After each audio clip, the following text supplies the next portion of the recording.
Now it's time to Kincade and Salciunas is on the air. Broadcasting live on the Fanatic app and YouTube channel. Here are your hosts, John Kincade and Andrew Salciunas. 97.5 The Fanatic, Philadelphia. Well, good Monday morning to you, Philadelphia. I am Andrew Salciunas. That is indeed John Kincade, and we have reached a big week in sports, Philadelphia sports, as opening day will be this Thursday for the Philadelphia Phillies against the Texas Rangers. So every single day this week will be lots of fun Phillies discussion. And, of course, we have two playoff pushes right now for our winter teams as well, with both the Sixers and Flyers. As we talked about on Friday, Johnny, there are some games, even without Embiid, George, and Maxey, that the Sixers should be able to win. They did that again this weekend. The Flyers complete the road trip with 3 wins, Johnny. My God, good morning. How about these 7 straight road wins? Unreal. The Flyers have had great teams in their history that have not had 7 straight road wins. The Flyers have had great teams in their history that have not done the California road trip sweep. And this team does it. And to me, that is and I know there are so many negative Nancys that I had to interact with all weekend long. Tell me how, this team doesn't have this, doesn't have that. Here's what I know. They are in the mix. They've got a shot. They have an opportunity. 9-2-1 in their last 12 games. You know there's only one team in the NHL hotter than them. Who's that? That's playing better than them. That is the why am I drawing a blank all of a sudden? You asked me the question, I'm drawing a blank completely. And they made let me just get it for a second. They made the trades, and they were Buffalo. Buffalo's the only team better. All right. Buffalo is the only team better than them in the NHL. Well, Buffalo drinks beers. We talked about that in today's That's right. Yeah, that's good. Yes, they do. Their magic medicine. Buffalo is the only team playing better hockey than the Flyers right now, which is the perfect time to be playing good hockey. And I know, there's so many things that, this roster isn't that, this roster isn't this. I get it. I understand People were upset deadline with acquisitions or without making trades. Here is Danny Briere told you they weren't going to be doing that this year. Right. They told you they weren't going to be trading to try to push to make the playoffs this year by going and trading future assets and things like that. They got a chance to get in. They're sitting pretty. We'll see what happens. Whether they do it or not, who knows?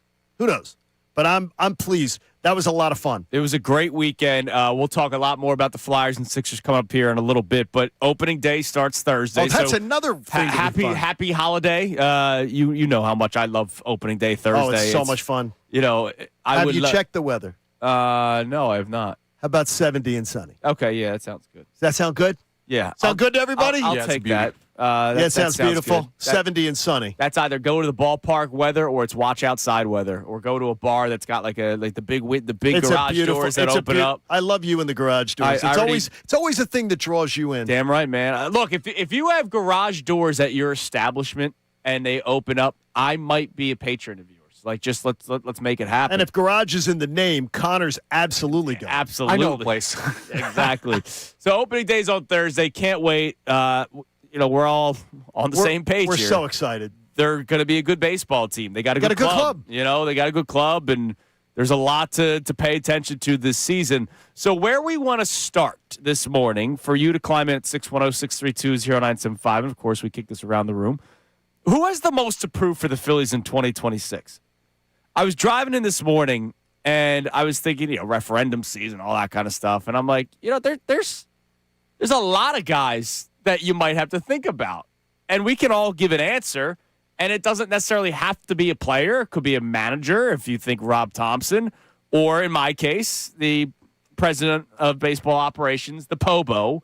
I've been talking about him living off his resume for 2 years now. So you think it's him? Yeah. Is that your answer? Yeah, he calls out Bryce Harper. He then has a very lackluster offseason, and we're coming into a year where we are hoping that the young guys, the Crawfords and Painters, make enough of an impact where you go, all right, this is why they didn't make those big moves this offseason, or they just really believed in the roster that they already had because Dave Dombrowski believes they were just one errant throw and one bad pitch away from beating the Dodgers. I think it's the guy who plays first base. I figured you and many other people will go that way. It's Bryce Harper. You take offense at being said that you're not playing elite baseball anymore, which he's not, and you're offended by it, so go shove it where the sun don't shine.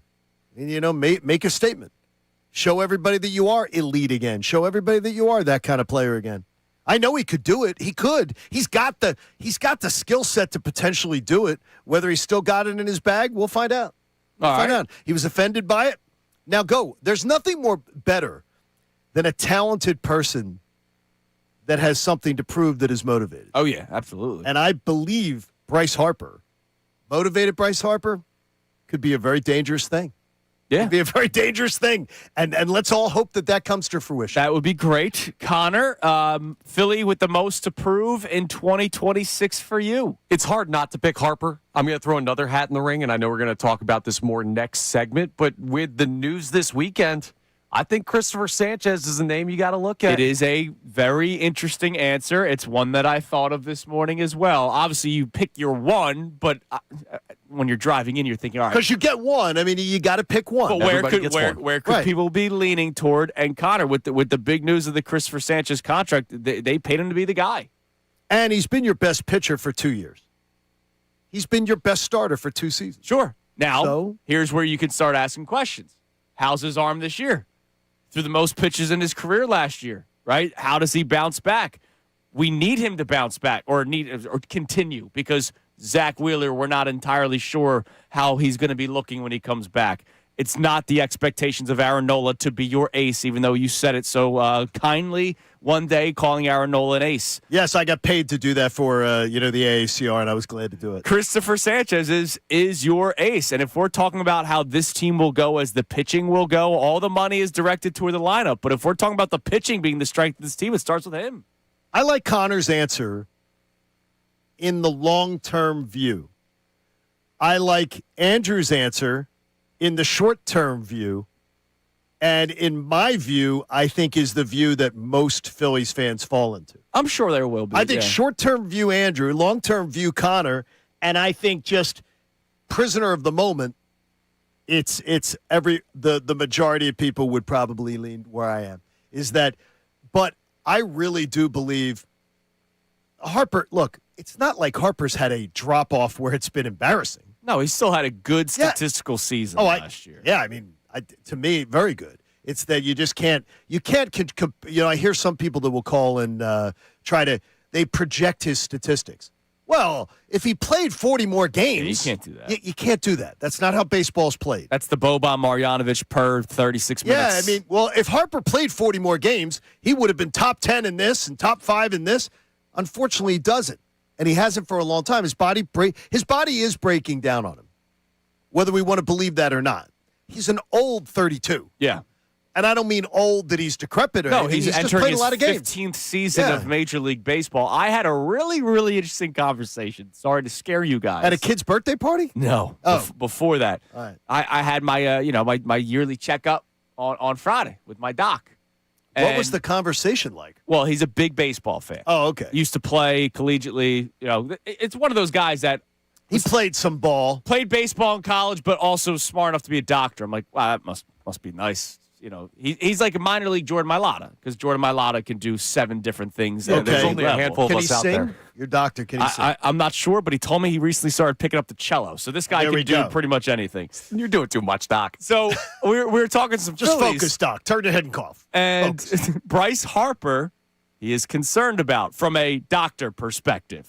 Bat speed slowing down a little bit. Certainly is. To your point, a lot of baseball, 15 years. Now, look, he has not evaluated Bryce Harper, right? Sure. But he is just from his point of view, from his studies, he is a doctor, and he's a great one. Worried about Bryce Harper. Thinks very highly of Aaron Nola this year. He thinks the knee led to the rib injury last year. He thinks if everything's healthy, he is expecting a good season out of Aaron Nola. Okay. And he's not too concerned about Zach Wheeler. Why is he not too concerned about Zach Wheeler? He said that rehab process following the procedure that he had to get, it's not like your extensive ACL injury. It's more so like rest and make sure your blood levels are good and make sure all this stuff is okay. He said the biggest thing for Zach Wheeler is just stretching his arm back out. Yeah, but can he? can he be the pitcher that he was? He still believes that he can be. I hope so. And that's for, that'd be great. I mean, it's look, that's where we're at. Here, let's look at it this way. The pitchers that have come back from this, they don't tend to be the caliber of Zach Wheeler. Sure. So that's where I sort of put it at when I look at other pitchers, because they'll say the majority of pitchers that have come back from it have not come back better. Right. But they're not Zach Wheeler. So to me, it might not be fair, but I sort of throw that out because they weren't Zach Wheeler to begin with. They didn't have his toolkit. They didn't have his moxie. They didn't have what he has. So I find it hard to compare that a guy who's just a good career pitcher or a mediocre career pitcher has the same thing, and they end up being a little less when they come back. Well, they weren't Zach Wheeler. And look, even if he's a little less and he's a 2, you're going, all right, I got my ace. I have Christopher Sanchez. And you just paid Luzardo what a lot of franchises would pay a 1. Luzardo got paid like around probably 10 to 12 franchises in baseball would pay their number 1. So you've got 2 guys that you should expect to be able to help bridge that gap. And I am not going to spend my time doubting. I'm not going to doubt Zach Wheeler. I'm not going to doubt Bryce Harper can put together a really good season. Elite, again, I do question that. But, I'm not worried about Zach Wheeler being like the other pitchers that have come back from thoracic outlet syndrome. Because Zach Wheeler was different going in. Yeah, He's absolutely. just a different dude. So the question, who has the most to prove for the Phillies in 2026? 610-632-0975. You can text in. You can leave a voice memo as well. Same number. Just text it in the voice memo like you would your friends. Or you could call in 610-632-0975. What we'll do today, Connor, sorry to put you to work, you're going to running tally of what I would imagine most people say Bryce Harper. But you'll do the running tally. I'll check YouTube. I'll see what the YouTube folks are saying. Who has the most to prove for the Phillies in 2026? Could be a player. Could be Rob Thompson, if that's your answer. Could be even higher. I'm going Dave Dombrowski because I've been saying I think saying he's been living off of his resume is pretty harsh, but have I been wrong? I can't go Rob Thompson, and the reason I couldn't go Rob Thompson, believe me, you know that I had an itchy trigger finger to do it. I can't go Rob Thompson because of the fact that he's on what amounts to a 1-year deal. Right. They extended him through the lockout year. And a lot of people have talked about he was going to retire before he became the Phillies manager. Yes. So I look at him as a guy who's on borrowed time anyway, who's just trying to finally cash in. And good. And look, I'm not going to – I don't put it that Rob Thompson hasn't done some very, very good things as the Phillies manager. Right. Because he has. But to me, I'm just waiting to see if Rob Thompson finally cashes in. Sure. But I don't think he's on any kind of hot seat because the way his contract's written, he's pretty much one and done anyway. Yeah, the only way he'd be on a hot seat is if they come out the gate like 10-25. Absolutely. You know what I mean? Absolutely. Like that would be the only thing that would get him fired.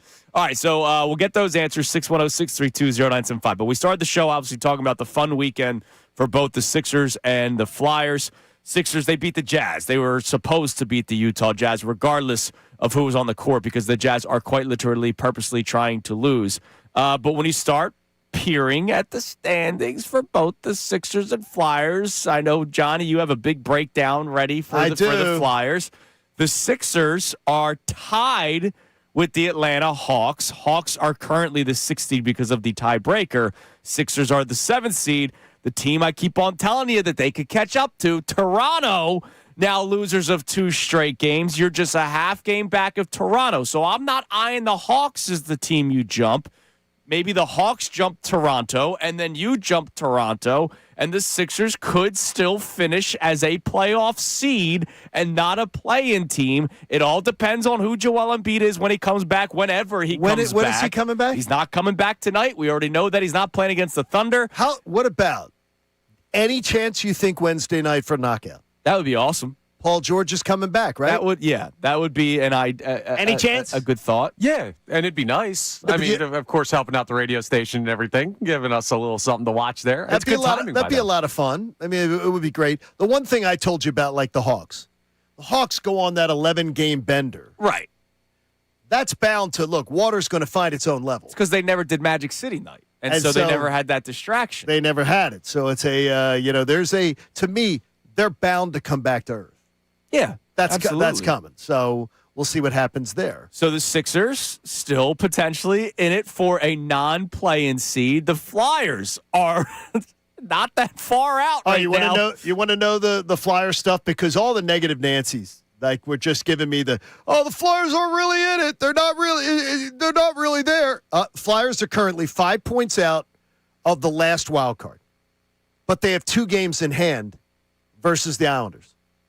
So you're 5 points out, 2 games in hand. Oh, by the way, you have 1 game left with the Islanders. You got a chance to beat them on a Friday night at home. So that is very doable. Yeah. 5 points is nothing.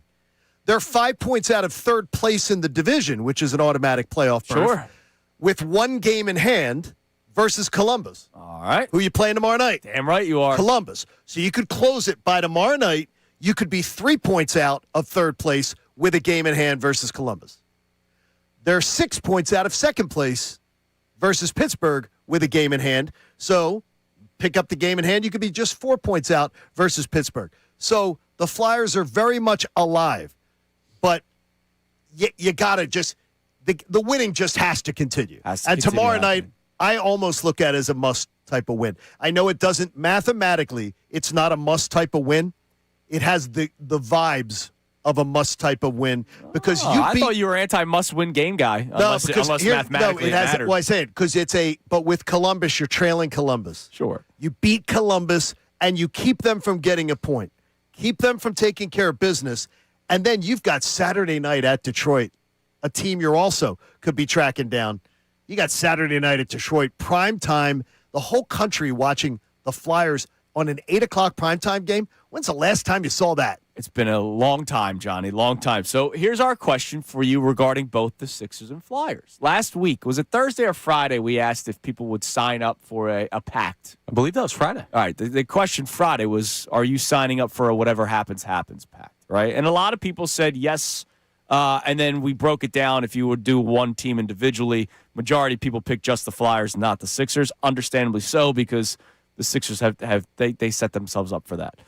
But if you watch the schedule this week, you have Sixers tonight, Flyers tomorrow, Sixers Wednesday, Flyers Thursday, and then both teams are off on Friday. But we begin 4 straight days where we have the Sixers one night, Flyers next night, which is kind of like what happens during the playoffs. Absolutely.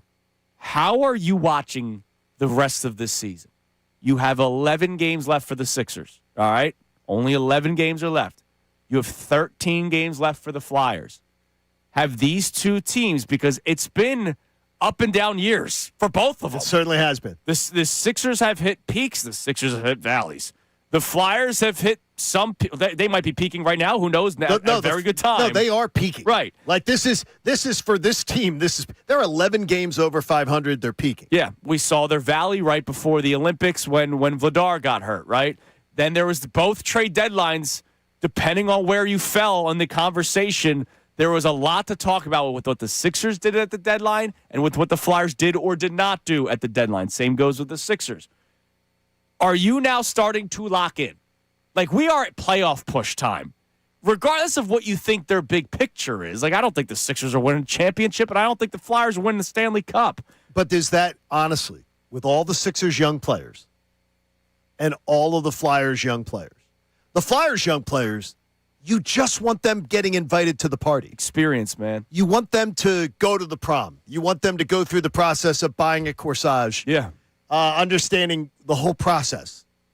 But for the Sixers, you actually do believe, you talked about it the other night, you actually do believe that if by some godforsaken miracle, stars aligning, the Sixers were healthy come mid-April. Lightning in a bottle. It's mid-April, and the Sixers had their starting 5. With the young players getting this experience, you could dream about getting past further than they have in 25 years. Yeah. You can dream about it. You could dream about it. Depending on the matchups, you could absolutely dream about it. So? And I'm willing to dream. And for the negative Nancy Flyer fans out there, I dealt with you over the weekend, and look, I corresponded with you back and forth, played along with some of you, told others that I just can't deal with it. But like, look, if you just want to, there were this team has no chance. And it's like, I know they have no chance. I know they have no chance to win a Stanley Cup. But you just want to see them get in. For God's sakes, get off your position of, this team's terrible. Look, they have a chance. If you can't do math, then just tell me you can't do math. They have a chance to do something. Now, look, they have to do it. Yeah. They got to go do it. That collapse before the All-Star break hurt a lot of people. And I get it. Hurt the Flyers. No, it did. But they are going to have, this year is going to be the best. It's going to be, again, the third consecutive year of improvement for this regime. And that's what you're asking for in a rebuild. All right, who on the Phillies has the most to prove in 2026? 610-632-0975. Flyers, Sixers. Sixers 11 games left, Flyers 13 games left. Both with a chance to make a playoff. How is your viewership? What is your schedule like this week? Are you locking in, saying, I am putting things to the side to watch these two teams play to make a push?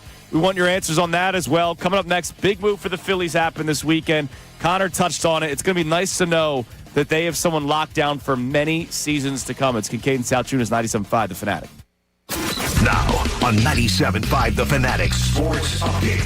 A big weekend for the winter teams. I'm Connor Thomas, and the Flyers beat the Sharks 4-1 Saturday to complete the sweep of their West Coast road trip. They're just 5 points back of a wild card spot, and they'll face the Blue Jackets tomorrow night. Columbus currently third place in the Metro, so that's a big one for the Flyers at the Xfinity Mobile Arena. The Sixers won 2 straight games out west themselves, taking down the Jazz on Saturday. They'll host the Thunder and Jared McCain tonight at 7 p.m. Joel Embiid has been listed out for that one. You can hear that game live here on 97.5 The Fanatic. And we've made it to the week of opening day for the Phils. They have their final spring training game today against the Rays, 12:05. And then it's back up to the bank for a matchup with the Texas Rangers on Thursday. Christopher Sanchez was named the team's opening day starter over the weekend. Oh, and he also got a new 6-year, $107 million deal. Big news out of the Phillies there. The Sweet 16 is set for March Madness as the first weekend of the tourney came to a close. The big surprise is being number 9, Iowa, knocking off the defending champion Florida Gators, and number 11, Texas, advancing again. We'll talk to Tim Kelly of On Pattison at 8:05 for reaction to the Christopher Sanchez deal. Owen Tippet of the Flyers joins us at 9:05. This update is brought to you by Papa John's, introducing new pan pizza from Papa John's. Order a medium one-topping pan pizza, just $11.99 when you download the Papa John's app or at papajohns.com. Better ingredients, better pizza. That's Papa John's. I'm Connor Thomas for the home of the Sixers, Flyers, and Union. 97.5 The Fanatic and the Fanatic app.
guys. Make sure you tune in Middays with Marks. You guessed it, with me, John Marks. That's coming up at 10 o'clock. Let's get back to more of Kincade and Salciunas right here on 97.5 The Fanatic. All right, it is this hour of Kincade and Salciunas is presented by Bradford White Water Heaters. Bradford White, they're here for the pro. Do you go? Damn it.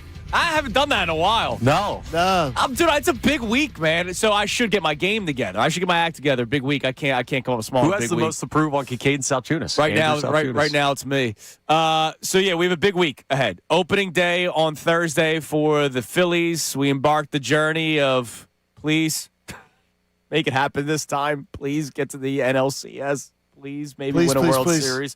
We've embarked the journey of please on Thursday. And then, of course, Sixers-Flyers this week. We have a game each night up until Friday. Sixers just 11 games left. Flyers just 13 games left. What is your viewership going to be like? And when I say, like, are you going to watch, like, lock in, phone down? You're watching these as if it's playoff games. Because to your point, Johnny, tomorrow night at home against Columbus, we'll have a playoff-like feel. So will the Detroit game Saturday night. It's so exciting. So excited because you win Tuesday night for the Flyers, beat Columbus. You're 3 points behind them with one game in hand, and then you get a game with Chicago on Thursday night, a team you should beat. Yes. At home. Then you're feeling like, man, this is a roll. This is something. Connor, and the young players have meant something. Connor, I'm curious. Not that I have to really ask that hard if you're going to be going to a bar. Are any of these games coming up? Like, let me get out and watch this game. Like tomorrow at home against Columbus or Saturday night? Is that a get to the bar and sit down and watch game for Yeah, I said it to Johnny before the show. I think Tuesday night might be a go-out game. Opening day week makes it a little bit tough with what my schedule is going to be with Phil stuff, but I want to be out Tuesday, and I'm going to try and make that happen with the schedule. Okay. Look, I still remember when I was in Manayunk, it was one of the last times you were excited about the Flyers, right? It wasn't a rebuild, and it wasn't the Chuck Fletcher days. And I remember going to a bar for a Flyers game, and the place was packed for people watching the Flyers. I missed that. That's the thing. Like, I'm begging for us to be able to talk about them. I'm so excited that we can have this discussion today. The fact that we can talk about what your viewership is like. The fact that we're going to start breaking down the schedules of the Flyers and Sixers. And, oh, by the way, in the 8 o'clock hour, we'll look at what the other teams are up against. Because we're now scoreboard watching. Not scoreboard watching Flyers, Sixers. No, we're watching. You should be. You should be sitting down, locking in for those two teams. But we begin scoreboard watching for the other teams that are ahead or right around the same spot of these teams, too. And the thing is, you got what I truly didn't understand is there are a lot of people. I responded to someone on Twitter this morning about is, look, I understand there are people that don't believe like the Flyers are going to do anything. Well, I don't think they've been putting us through so much the last 10 or 12 years. Look, I get it. They've been putting you through hell. Totally understand. But if you can't enjoy this run, then we just fan differently. Yeah. That's it. So, I mean, we just fan differently. That was the whatever happens pack last week. Some people couldn't sign up for it. Mike in Philly says, I speak for myself, but I'm sure many others agree. This purgatory cycle that we're stuck in as a fan base for the past decade is maddening. We need to bottom out more to get elite talent to finally pull out of it. This winning streak is not celebrated by a lot of the fans. I said, I think there are many like you. I speak for many that feel sorry for you, though, on that. I love what they're doing. I want to see relevancy in April. I want to see young players get experience. I remember having this exact same talking point in 2022, Johnny. There were people that wanted the Phillies to not make the playoffs, right? Nobody liked them, so that's one of the biggest changes hated that team in history. People hated that team, but they didn't want to make it, and it was almost like if they don't make it, these star players will get a kick in the ass, and maybe 2023 will be better. I said, bull. I want to see Nola pitch in his first playoff game ever. I want to see JT Realmuto play in his first baseball game ever. I want to see Bryce Harper play in his first playoff Phillies game ever. That's what we wanted. There were a lot of players. And I also remember saying, and oh, by the way, you have Kyle Schwarber. Like, who knows? Maybe it gets really hot. You win a game. You win. The wild card's just a best of 2 or best of 3. Whoever wins, wins. And people didn't want it. Alec Boehm getting hit by that pitch changed everything.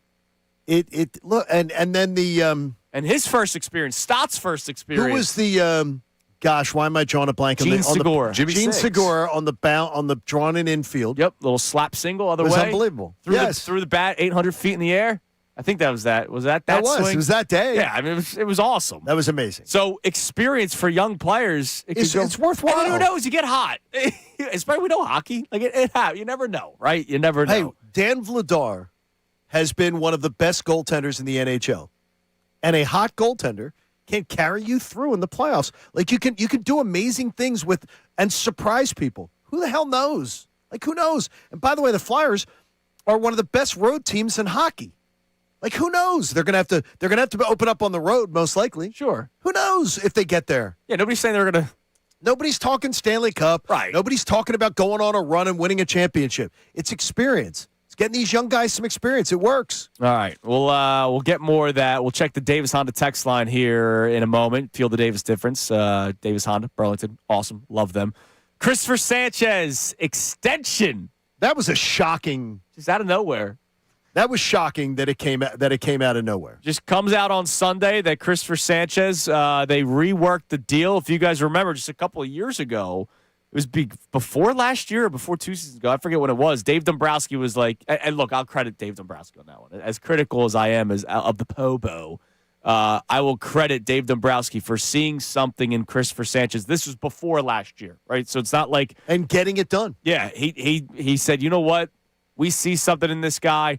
Let's get him for a decent deal for less money, which is what teams like the Atlanta Braves do. Ronald Acuna Jr., Ozzie Albies, their agents should be fired to the sun, but whatever. Life-changing money pretty early on. They wanted to say yes to it. But it's not, you see, it's not, though.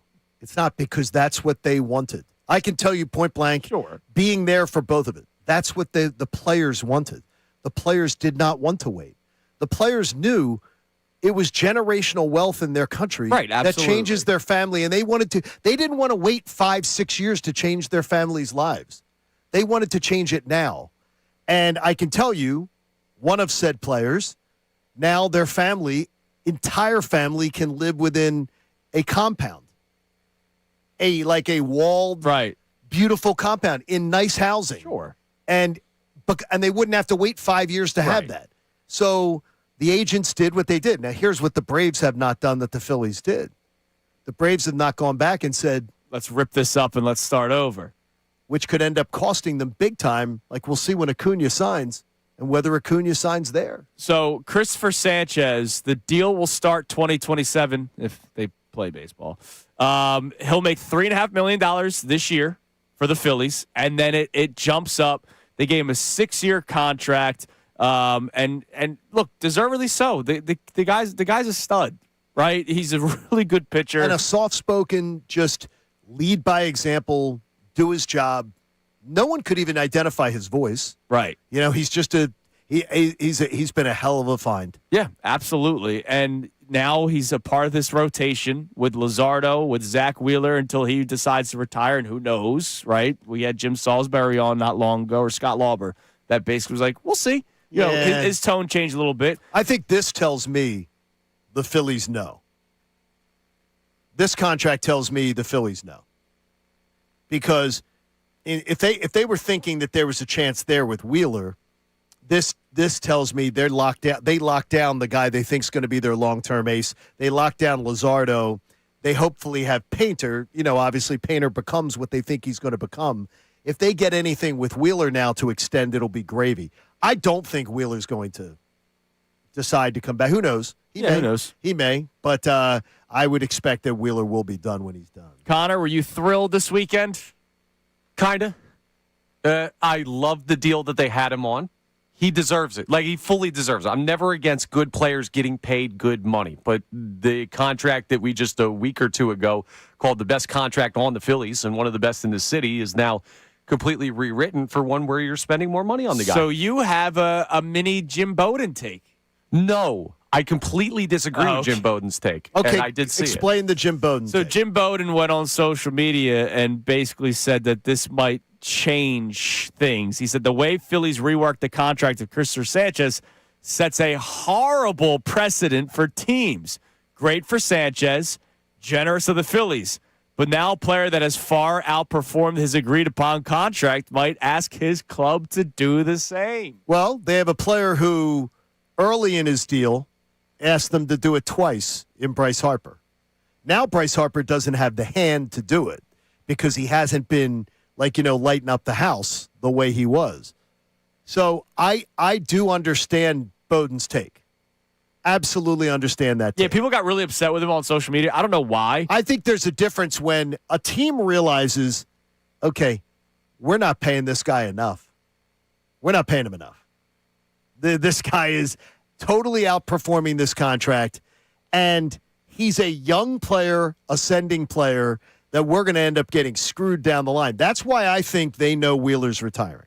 Yeah, there's a couple things, right? So part of the reason I was okay with the Luzardo extension to the level that I was because of what you were paying Sanchez. Part of the reason I'm okay with believing in a bounce-back year for Aaron Nola and letting myself dream of that is because you're getting a deal with your number one. Now you're not getting a deal with your number one anymore, so the rotation becomes more expensive, more pressure on them to perform. But the Bowden thing, I completely disagree with because the landscape of the sport financially is about to change after this season. So I don't think anyone can say, oh, bad precedent, when precedent may not matter when this new CBA gets written and we lose a lot of baseball and there might be a salary. A lot of stuff's going to change. Oh, there's going to be a salary. So I don't know that anything you're doing now will carry precedent over into the new world of baseball we're going to see.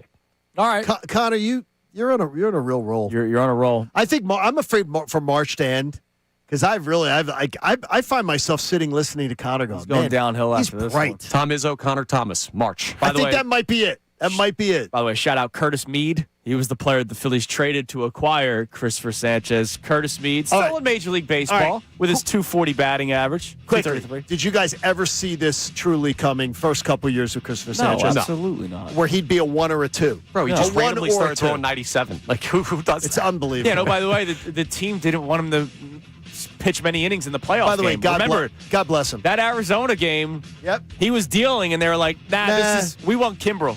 Amazing. All right, coming up next. That's a Dombrowski problem. Yep. 40-plus minutes into the show, Johnny, and no mention of the Eagles. How about that? A report came out yesterday, and I wonder how many people will have a revisionist history. It is not an A.J. Brown segment. Don't you worry. We get into that coming up next. Kincade Salciunas, 97.5 The Fanatic. Got something to say about Philly sports?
97.5, The Fanatic. 6:47 here on Kincade Salciunas, 97.5, The Fanatic.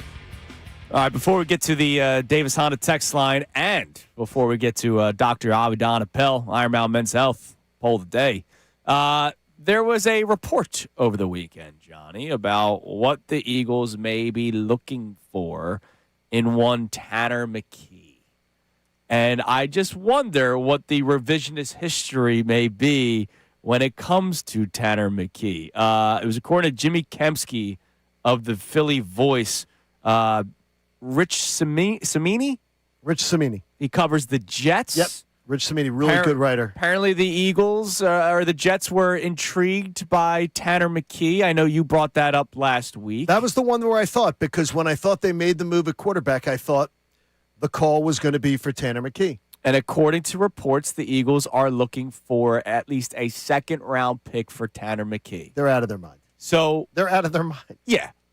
So last year, the reason why I wonder if there's going to be revisionist history, last year there were a lot of Eagles fans that did not want him traded, right?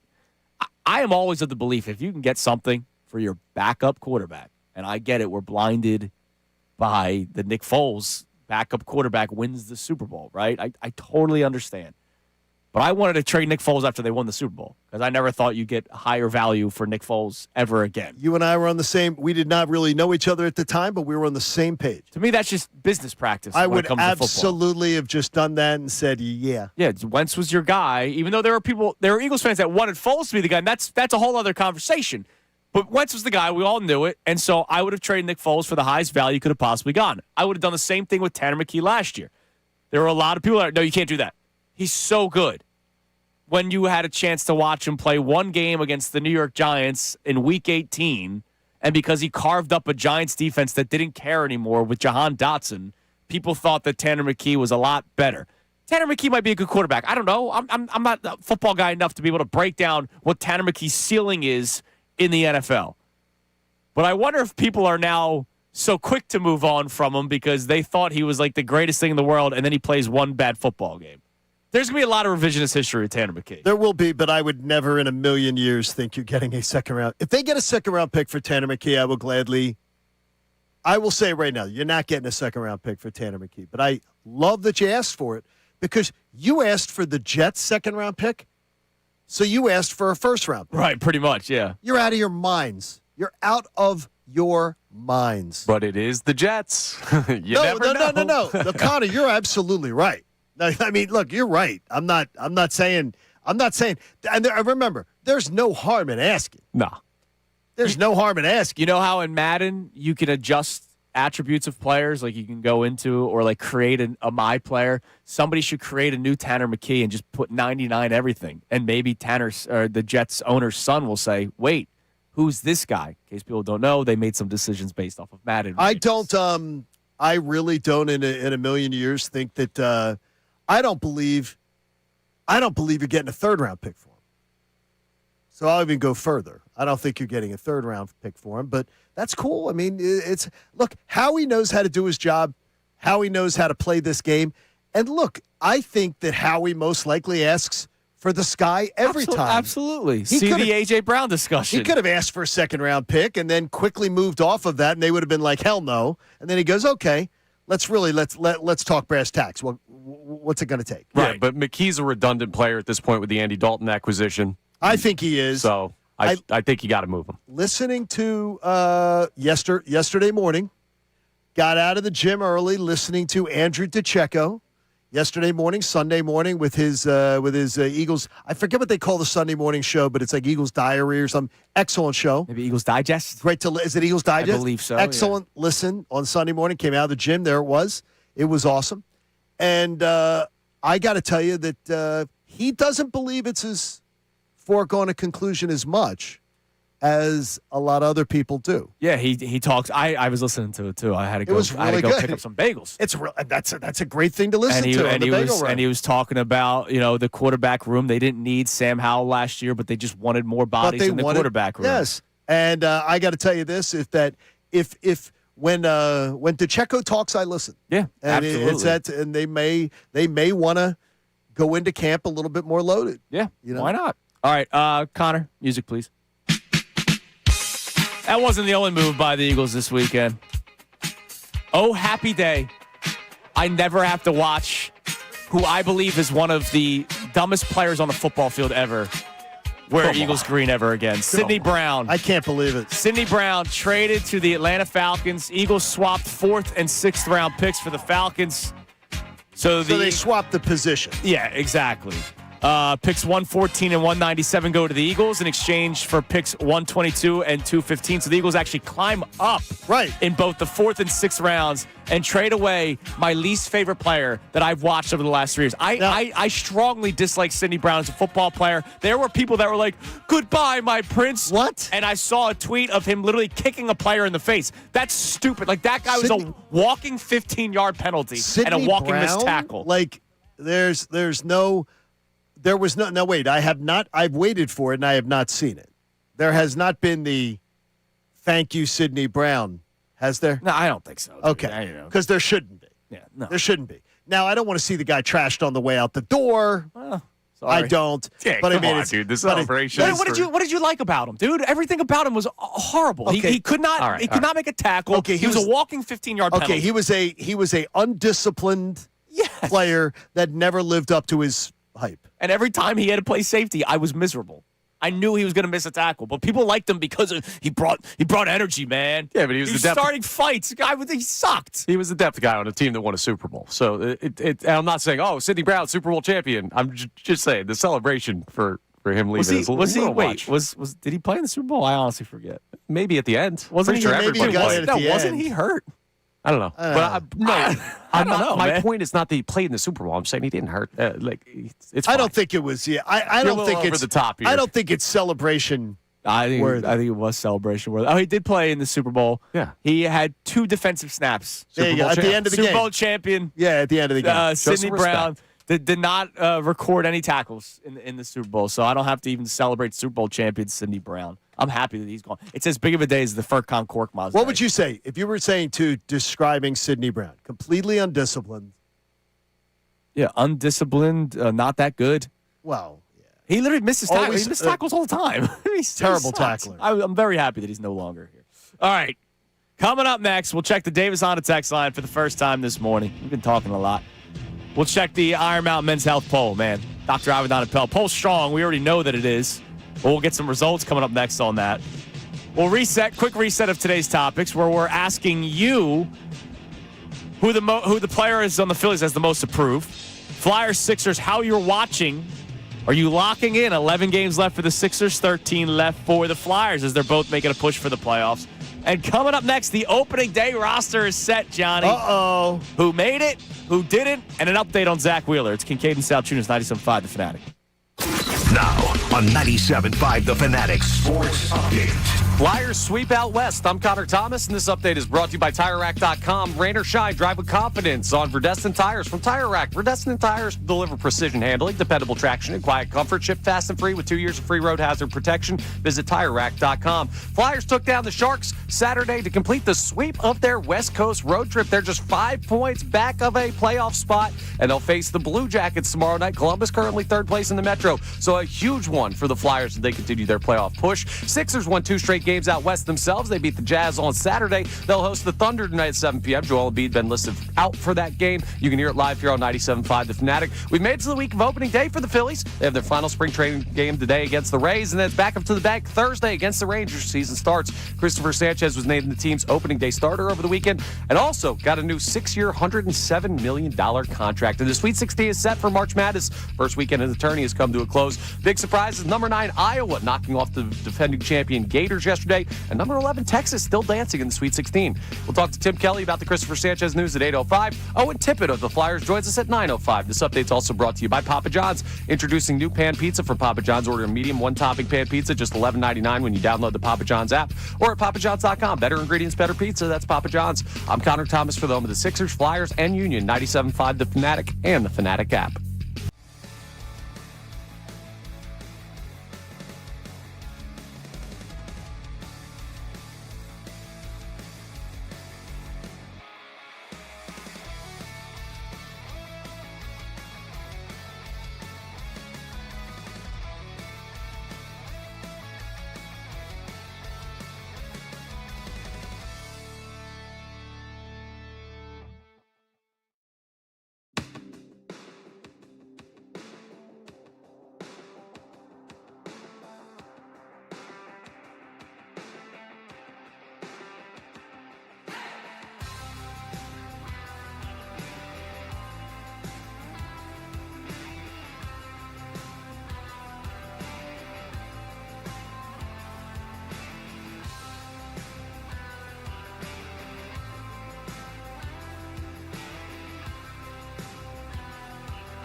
97.5 The Fanatic and the Fanatic app. All right, it is 7 a.m. here on Kincade Salciunas, 97.5 The Fanatic. In a little bit, we'll tell you the official opening day roster for your 2026 Philadelphia Phillies. Phillies have one more spring training game before they make their way back up north to Citizens Bank Park. The game is today at 12:05. When did they stop doing the final two games at Citizens Bank Park? I feel like they did it last year. I don't know why this year. Maybe World Baseball Classic years. Maybe different. that's part of it. Did they do it last year? I don't remember. I don't remember them doing it last year. Because I remember as a kid going to a lot of the I went to the unofficial first game at Citizens Bank Park because they played the last two games. I forget it, maybe Pittsburgh or the Reds or whatever. But they did that every year whether it was in Philadelphia or another team closer to where they were starting their season, they would play two games at a Major League Baseball ballpark. There are teams that are doing it. I just watched Ohtani hit one to the wall at the Angels Stadium. So, there are teams still doing it, but the Phillies are not. I got a few of people that I knew through Lib's friends. One of the greatest spring break gigs sort of ever. To be able to drive Braves players' cars back. Oh, that's awesome. Yeah, I'm in. From spring training. I would do that. So...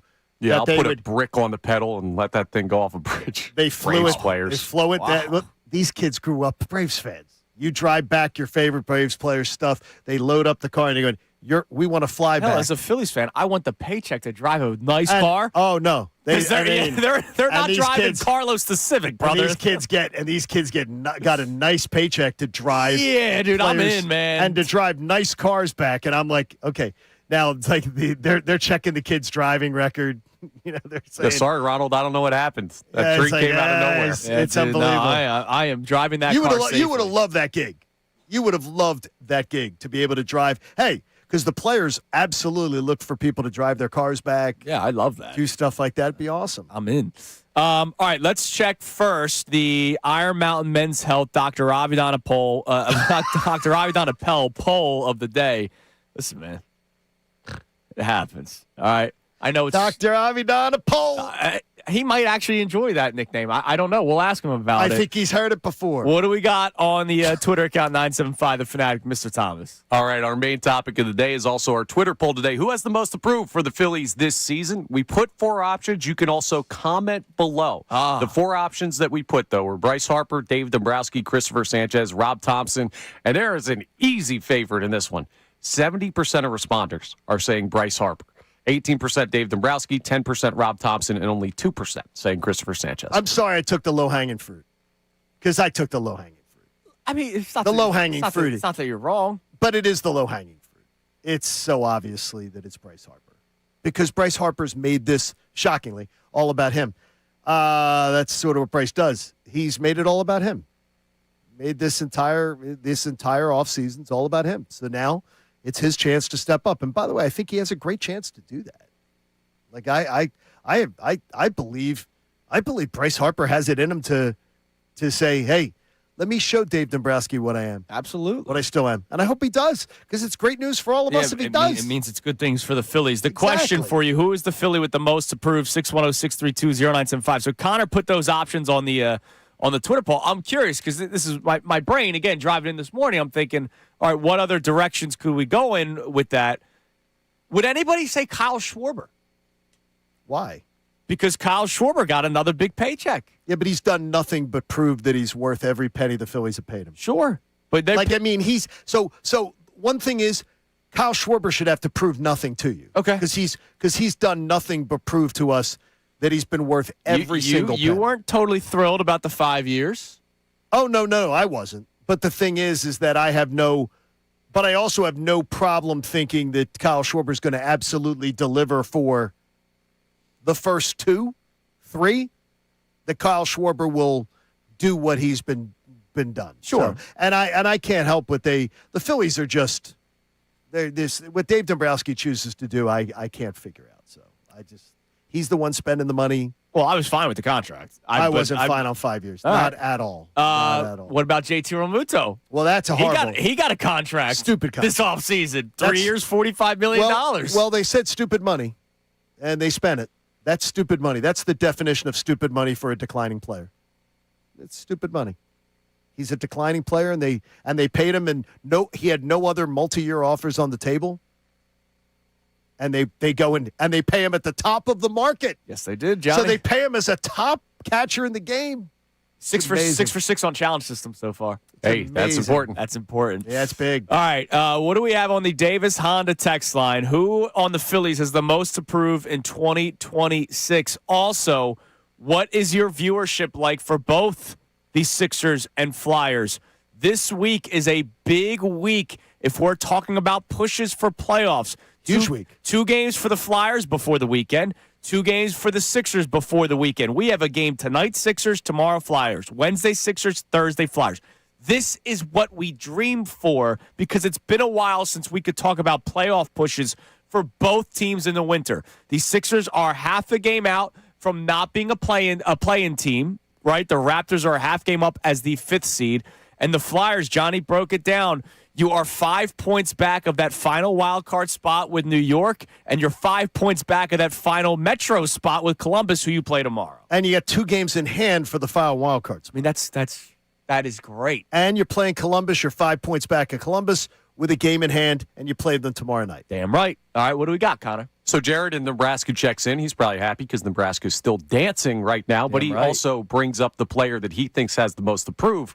Says Alec Boehm needs to prove some stuff badly, especially with the contract year for him individually. So Alec Boehm has a lot to prove for the league. I don't think he's a Philly after this season, like regardless of how this year goes. So regardless, you don't think there's anything he can do to?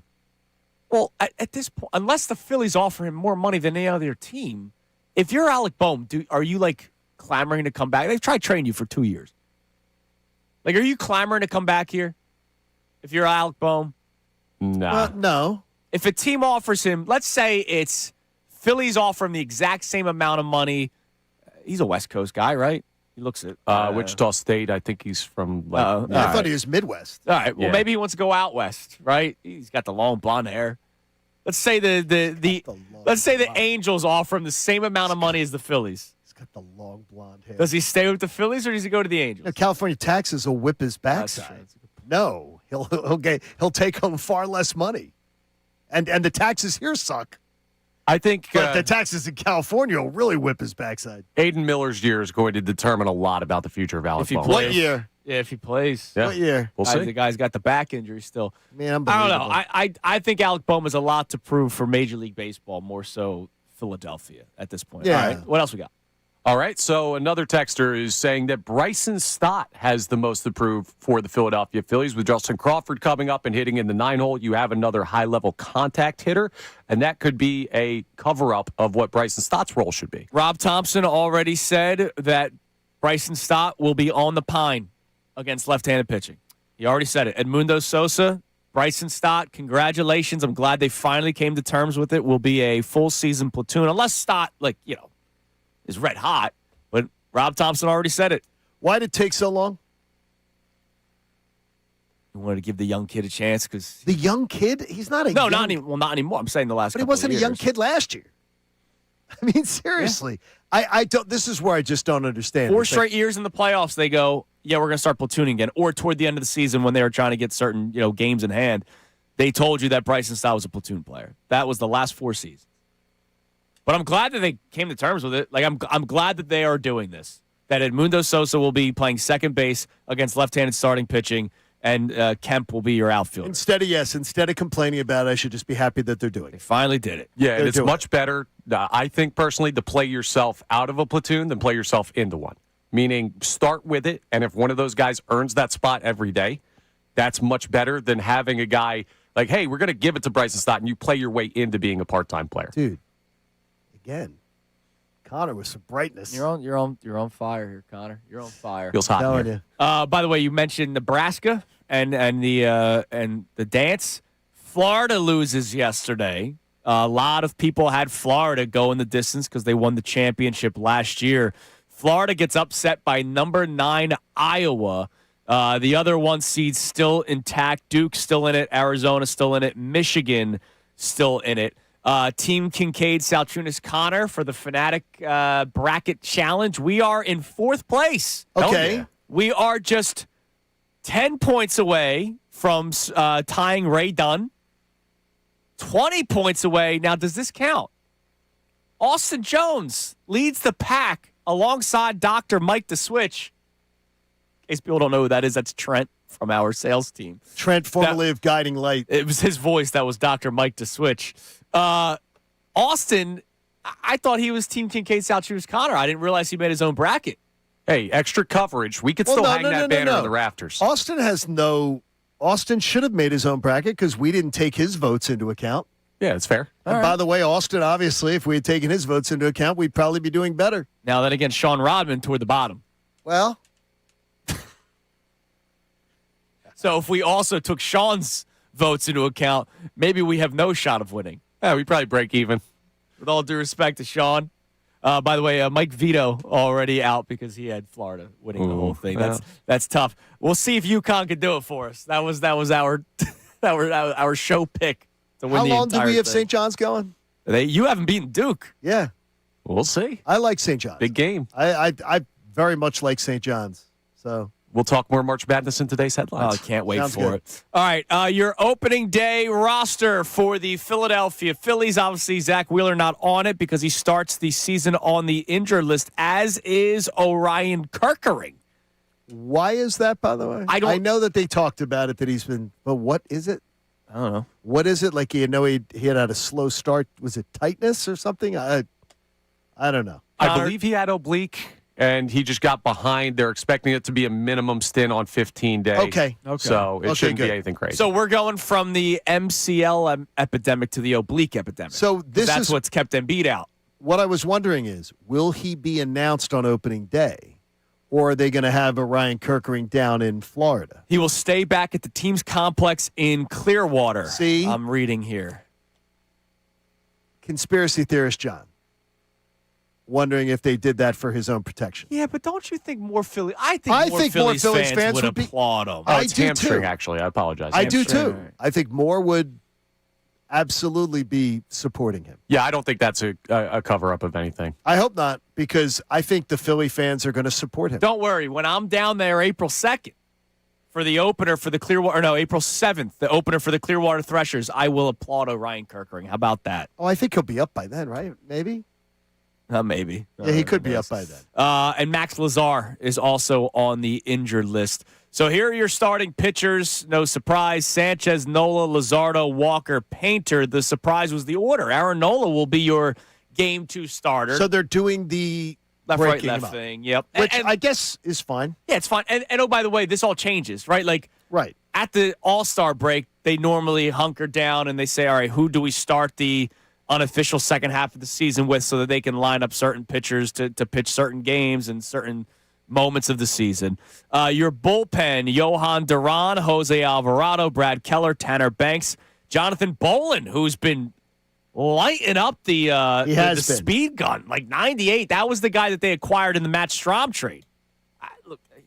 I didn't lose sleep over Strahm. Let's see what Bolin can do for you. Does he have control? Will he keep his control? Will he do those things? We'll see. Everybody's new favorite pitcher, Kyle Backus. He's the left-handed pitcher that's scraping the dirt. Well, the backpack is strong. The backpack. As the creator of the backpack. Yeah. Has anybody heard that you created that yet? Just now. Okay. Join in on the backpack. If Lock you're a on Backus Phillies believer. podcast. I don't know. Have you said it on the podcast? I have said it on the podcast. Yes. So the backpack. All right. Thanks for listening. Trademarks in the works. Thanks for listening, Andrew. You're welcome. That's fine. He's a busy guy. Tim Meza. I'm busy too. I still find time to give you some much. listening time. Tim Meza makes the team. He reached the club last year. And how about that Zach Pop, who I believe has provided nothing but pop for opposing teams? I believe his ERA this spring is 15. He's been nothing but that's souvenirs. I imagine when Kerkering makes it back, he's Pop been souvenirs. goes back down. Yeah. Pop goes the thresher. I will skip catcher for a second because we might have to play some. It's so hard to say goodbye. No. Kyle Schwarber, your DH, your infielders, Harper, Stott, Bohm, Turner, Sosa. Dylan Moore makes the team, which means Brian De La Cruz did not. Dylan Moore, it was the clause in his contract. He could have left if he did not make the big league team, whereas they had options with Brian De La Cruz. So he goes down, gets to play every day, And if they need him eventually in the outfield, if the Ottoman Empire does not come through, maybe Brian De La Cruz can save the day out there. Your outfield, Otto Kemp, Adalis Garcia, Brandon Marsh, Justin Crawford. So there's your opening day roster. JT Realmuto and Marchand, which means no Stubbs, John. What a surprise. Well, no, but though, I got to tell you, Connor, you're not surprised. I actually was, because I was like, what are they doing here? Third baseman Garrett Stubbs. Are they messing around here? Are they I kept wondering, what are they doing? Are they messing around? And so look, Garrett Stubbs, nice dude. Absolutely. Really, but he squeezed all the juice out of this lemon that he can. Yeah. And I don't need a team that's supposed to compete for a World Series does not need somebody on the roster because they are great at running around with a empty, beer case on their head. Bottom line, you need people. Vibes guy, man. That can you know what Chief Vibes officer. You know what the Dodgers don't need? That. They don't. You don't need that on your roster. So the Phillies are going to look to trade Garrett Stubbs potentially, and if nothing happens, then it looks like he's just. What do you think? He wants a different opportunity. Now the thing is, though, he might get back with them. I mean, right? If nobody wants him, would he go back to AAA? Because possibly. Doesn't Garrett Stubbs seem like a guy who would love to be a minor league manager? One day, yeah. And with his reputation in baseball being this great guy, who is a great great guy, as far as communicating with other players and being popular, that he'd be a guy. He's gotten to study the game. I would think you'd maybe think about him being in your organization and being in your minor league managing. Future Phillies manager Garrett Stubbs. Don't tell me that. Don't scare me.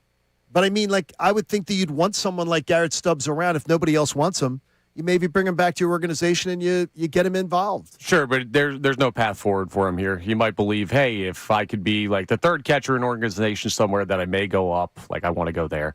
It's fine. You're fine one way, you're fine the other way. He was never making this team. Yeah, unless he flash leather at third base. I can never say he wasn't with this organization. The stuff that they do and their fascination with quad A players. They have a lot of them. Otto Kemp and Johan Rojas and Garrett Stubbs. Yeah, too bad Johan Rojas can't help us. This organization loves quad A players. For a team with a top 4 payroll, how they have to have one or two guys on the roster that are honestly they're minor league players. Well, they're part of your platoon, Johnny. Ugh. All right, what do we have on the Davis Honda text line? Feel the Davis difference. Check them out, Davis Honda in Burlington. So we have people checking in on the conversation with the biggest year to prove something for the Phillies. This texter says it's Bryce Harper. And they say, I don't know why Harper is given so much credit. He's one of the most overrated baseball players in the last 20 years. Okay. He's had 3 elite seasons. If you go look up his stats in 14, how is this guy considered a Hall of Famer? He has plenty still to prove. He's going to the Hall of Fame, and he's not the most overrated player in the last 20 years. Not one of the top overrated players, and I don't consider Bryce Harper overrated. So I wouldn't agree with it. And I am a Bryce Harper critic at times. Right. I do not believe he's overrated. I believe, in fact, Bryce Harper, to me, if you look at his postseason numbers overall, though he has at times come up small, he has come up big many times because his numbers are very good. Playoff players of all time. Yes, yeah. But if you break it down into the most critical of games, he also has had really bad numbers recently. So people are recency bias. Sure. The last 2 years, people are going recency bias. They're going 2023, 24, 25. They're going biggest moments, recency bias. And if you even go 22, go to the World Series with it sitting right there, up 2-1, you're at home, 2 games, you don't even have to go back to Houston. Recency bias, people go, he disappeared. But he is one of the best playoff performers. If you just look at overall body of work, Bryce Harper's not overrated. No. No. I wonder, do people like that texter have fun watching sports? You and I got into a conversation during the break about the Flyers fans that are upset that they're winning right now. You mean to tell me when they score against San Jose, you went, damn it? Yeah, I mean, because it's not good for them to make the playoffs. So when they have the great win, shootout on Thursday, overtime win against the Ducks last week, are you saying, damn it? How dare they score? This isn't a. What are we look, doing here? It doesn't make sense. It doesn't make sense. Look, it's one thing if the Sixers have 12 wins and there's a team with 13 and it's April and you're doing tankathon. I get it completely. But this is you could potentially make a push for the playoffs. And are you upset? Saturday afternoon, I had a guy with a Flyers avatar arguing with me that the Flyers aren't really in it. Flyers aren't really in it. I'm like, okay, if you're math challenged, tell me that they're not in it. Well, they have a 7% chance. Okay, you think 7% chance. I do not. I think that's ridiculous. The 7% is just based on, that's it. If all these things happen, you can't base it on that. Flyers winning 7 games in a row on the road. The computer algorithm doesn't tell you that's going to happen. No. It happened. All right, coming up next. Would you ever talk up your replacement? I guess if you leave on good terms, you would probably do that. A former Eagle has very high praise of a current Eagle. It is Kincade and Salciunas, 97.5, The Fanatic. I love this. Dan White and Associates helping people make money because I love making money. And I know that with Dan White and Associates, with almost 4 decades of experience specializing in retirement and financial planning. So if you got gray hair like me, they can help you by stress testing your retirement plan. What kind of income are you going to be able to generate in your retirement? And is that going to allow you to live the retirement that you're dreaming about? Well, that's what they do. Or if you're younger and you want to say, hey, how are we going to be able to buy that next big house? How are we going to be able to pay for kids' college education? They host educational seminars throughout Pennsylvania, Delaware, and Maryland. That's what Dan White and Associates does. You can go, have a nice meal, listen, be a passive listener, and listen and find out what they do for their clients. And then you can have your own complimentary, no-risk consultation where you have a private conversation about your money. Money conversations can be awkward, but with Dan White and Associates, you're going to feel they're on your side and they're going to address your needs individually. I'm telling you this, you're going to love the folks there. And you're going to understand that they have a plan. And each plan is different. Visit danwhiteandassociates.com and then set up your appointment and tell them John Kincade sent you. Now on 97.5 The Fanatic Sports Update. The playoff push is on. I'm Connor Thomas, and the Flyers took down the Sharks Saturday to complete the sweep of their West Coast road trip. They're just 5 points out of a playoff spot in the Eastern Conference. They'll face the Blue Jackets tomorrow night. Columbus currently 3rd in the Metro, so a big one for the Flyers as they continue that playoff push. The Sixers have won 2 straight games out west themselves. They beat the Jazz on Saturday. They're back home hosting the Thunder tonight at 7 p.m. Joel Embiid listed is out for that game. You can hear it live right here on 97.5 The Fanatic. The Phillies are ready to get going. It's the week of opening day. They have their final spring training game today against the Rays down in Florida. Then it's back up to the bank for the start of the season against the Rangers on Thursday. Christopher Sanchez was named the team's opening day starter over the weekend. Also got a new 6-year, $107 million contract. And the Sweet 16 is set for March Madness as the first weekend of the tournament came to a close. Big surprises being number 9 Iowa knocking off the defending champion Gators and number 11 Texas advancing again. We'll talk to Tim Kelly coming up at 8:05 for his thoughts on the Christopher Sanchez move.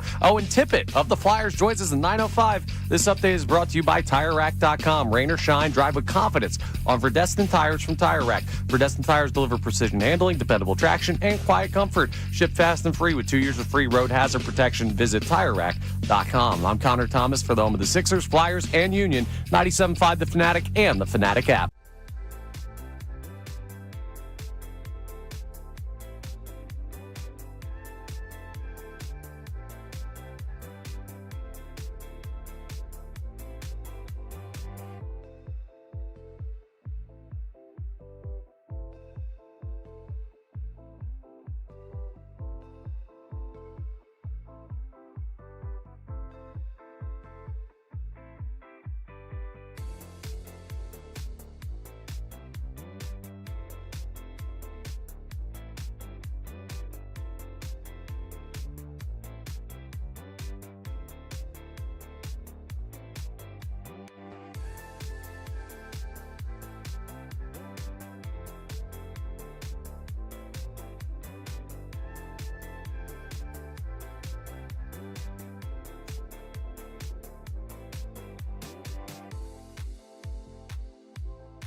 wonderful faces, check out youtube.com/975 The Fanatic Philadelphia. More of Kincade and Salciunas coming your way now.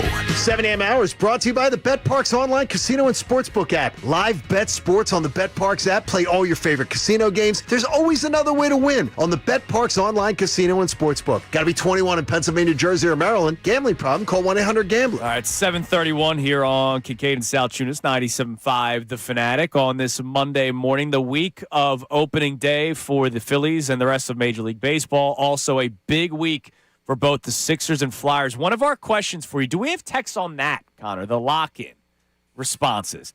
Are you locking in Sixers-Flyers this week? If not, I'm really curious as to why. Is it just they don't believe it, Johnny? I've been so hurt. Or they don't want it? Because there are Flyers fans that are Flyers fans that don't want it. And again, I just say you fan differently.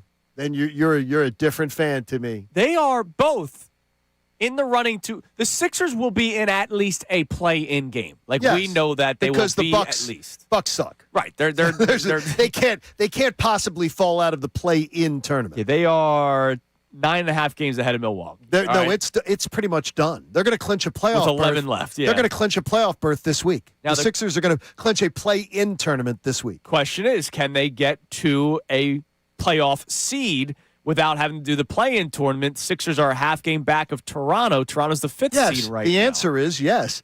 The answer is fifth seed is very much in play. Sixth seed is very much in play. As long as Embiid, where you at, man? It's radio silence. I hate this stuff. I hate it silence. too. I hate the radio silence, and the Sixers have been pulling this for years. I hate it too. And it's just, is he going to play? Is he not going to play? He's listed as doubtful. Then he's out. Now they already told you he's out for the Thunder game tonight, so don't even think about him playing tonight. Is he back Wednesday, March 25th, when Paul George returns from the suspension? Maybe. That's what I was wondering. Is could we be seeing that? Could we be seeing that kind of thing happen? We'll check it out. All right, what do we got on the text line on that? Are people locking in this week for both these Sixers and Flyers? Because each day this week up until Friday, you have Sixers tonight, Flyers tomorrow, Sixers Wednesday, Flyers Thursday. Larry and Delco checks in on the Davis Honda text line. Says, I'm watching more for the Flyers than the Sixers. The Flyers have had the more likable season to me, and the Embiid injuries are devastating. Yeah, what else is new with JoJo?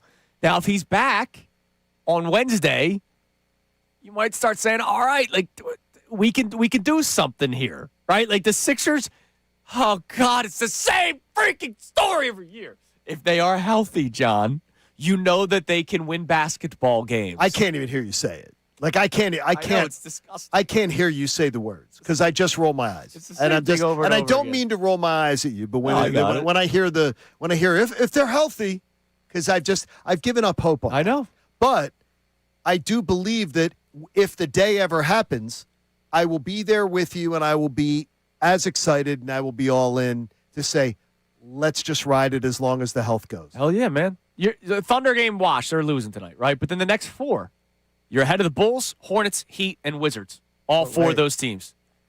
Hey, man, tonight's a big game. Be fun tonight. Oh, we'll get there. I know. Don't you worry. It's going to be fun. They're going to lose, though. All right. Would you ever talk up your replacement? Would you? Yeah, yes, talk about- absolutely. as long as you're leaving on good terms. Sure, right? absolutely. It's not like, I'm sure there's some people that don't talk up their replacements when you're not leaving on. Some people are jerks. Yes, some people are jerks. Absolutely, you do that. As long as the replacement didn't stab you in the back, or right. There's some personal animus, you absolutely should. Be a class act. Sure.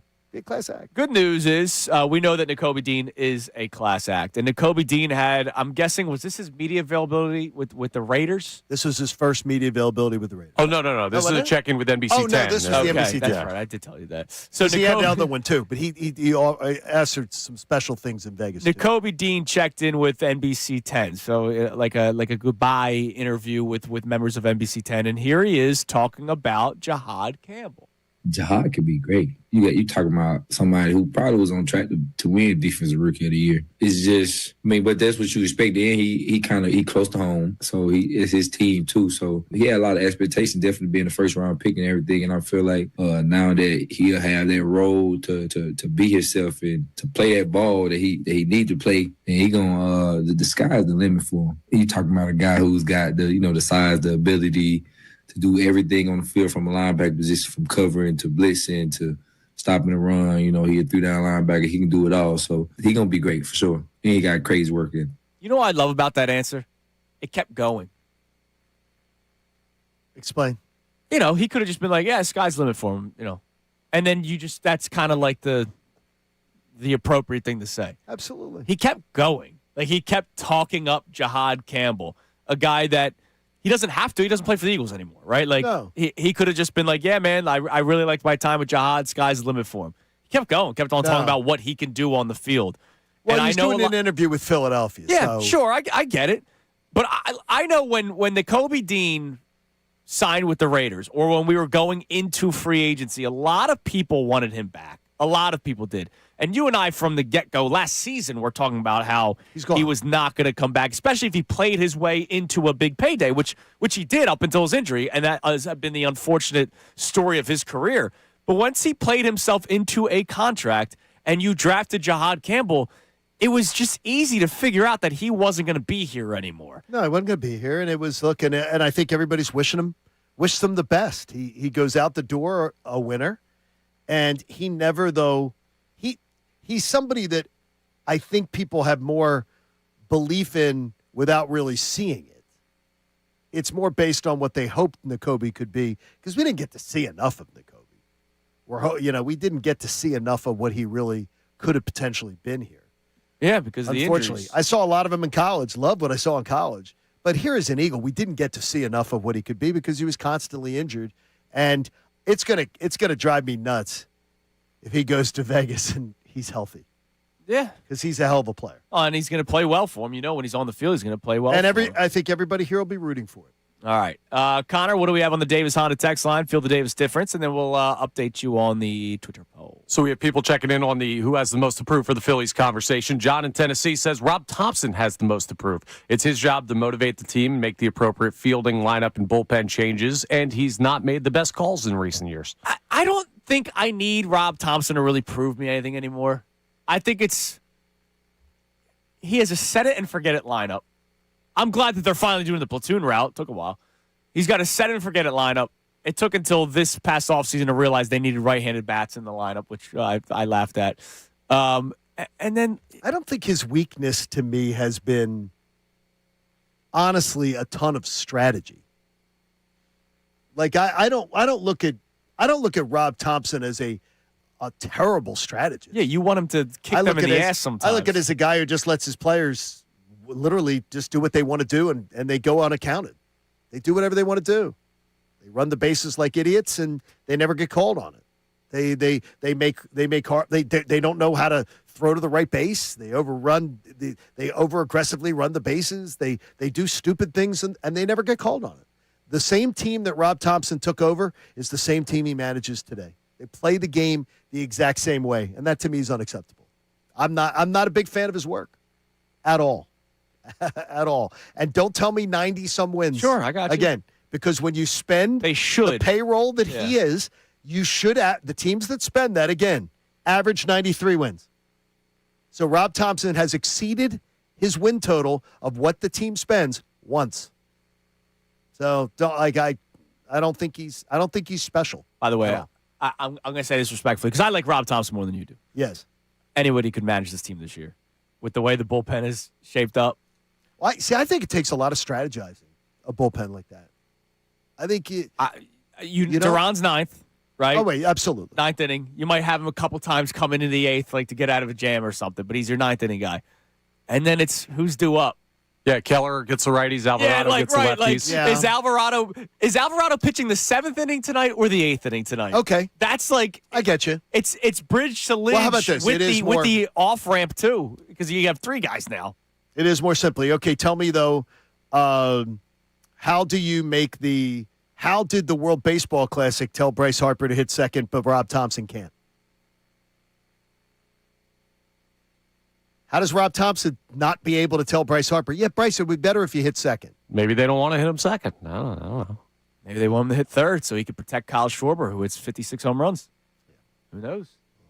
I don't think it's Bryce fighting tooth and nail saying, I will never bat second for this organization. No, I do. I think it's Bryce Harper wants to be a three-hole hitter. And He said he never- there's at least, I could show you at least 10 quotes. He's not anti-2. He's anti-1. That was the big one. He wants to hit third. He didn't want to bat. I'm a three-hole hitter. I'm a three-hole hitter. That's where I want to hit. And the World Baseball Classic, it's like, no. You're going to hit two. Yeah, I think you're overstating that a little bit. I think Schwarber's going to bat second, and Harper will bat third, and set it and forget it. I'm fine with it.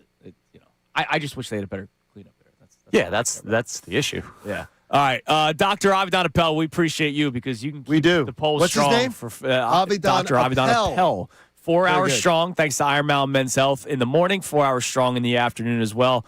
Worried about that midday show. I don't know how strong the polls are for 4 hours, but we know that we are strong here in the morning and afternoon. What do we got? All right, so our question, who has the most approved for the Phillies this season? We have 4 options, and then you can write in other options. Bryce Harper still leading the way with 70% of the vote, nearly 300 votes on this already. 18% saying Dombrowski, 11% Rob Thompson, only 1% saying Christopher Sanchez. And the write-in options are all just echoing names that were already in the poll, like Bryce Harper or Dave Dombrowski. Not any No other Garrett names? Stubbs? No. All right. We have other names on the text line, but we'll get to that. Well, give us one. Okay, let me scroll over to the text line. On the Davis Honda text line, feel the Davis difference. Steve in Thorndale says the entire outfield has the most approved, and we've got to see that from all That's of not those bad. guys. Well, and to me, that's why Dombrowski's my answer. Because I'm not asking for Justin Crawford to be Rookie of the Year. I'm not asking Adolis Garcia to hit 35 home runs. I'm not asking for Brandon Marsh and Otto Kemp to be everyday players. This is what Dave Dombrowski gave you. Since, by the way, Connor, if I'm not overstating it, since the beginning of 2024, in a simple Google word search, Bryce Harper has identified himself as a, quote, three-hole hitter 17 times. Yeah, he wants to hit 3. So I'm not overstating it. You're That Bryce saying Harper is saying, I'm a three-hole hitter, but this organization is not going to tell him you're not. He's saying, I'm a three-hole hitter. Yeah, he wants to hit 3. Correct. That's all I'm saying. It's not him saying, I won't hit 2. No, that's what he said. When you're telling them, nobody else is telling them where they're hitting. He did say he doesn't want to bat leadoff. Like, that was a... Right. He tells them what he wants to do. I'm a three-hole hitter. 17 times you can find it. All right, He's a coming up three-hole. next, today's headlines with Connor Thomas. What's in it? Some hoops? He said some NCAA tournament stuff. And Tim Kelly will be able to talk more Phillies with us coming up at 8:05. It is Kincade and Salciunas, 97.5 The Fanatic. Got something to say about Philly sports?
97.5 The Fanatic and the Fanatic app. All right, so I've never noticed this on ESPN.com. If you have your bracket and you're in a group, so obviously you can see where you are.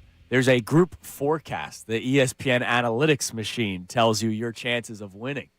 And again, I'm always against, even though I am an employee.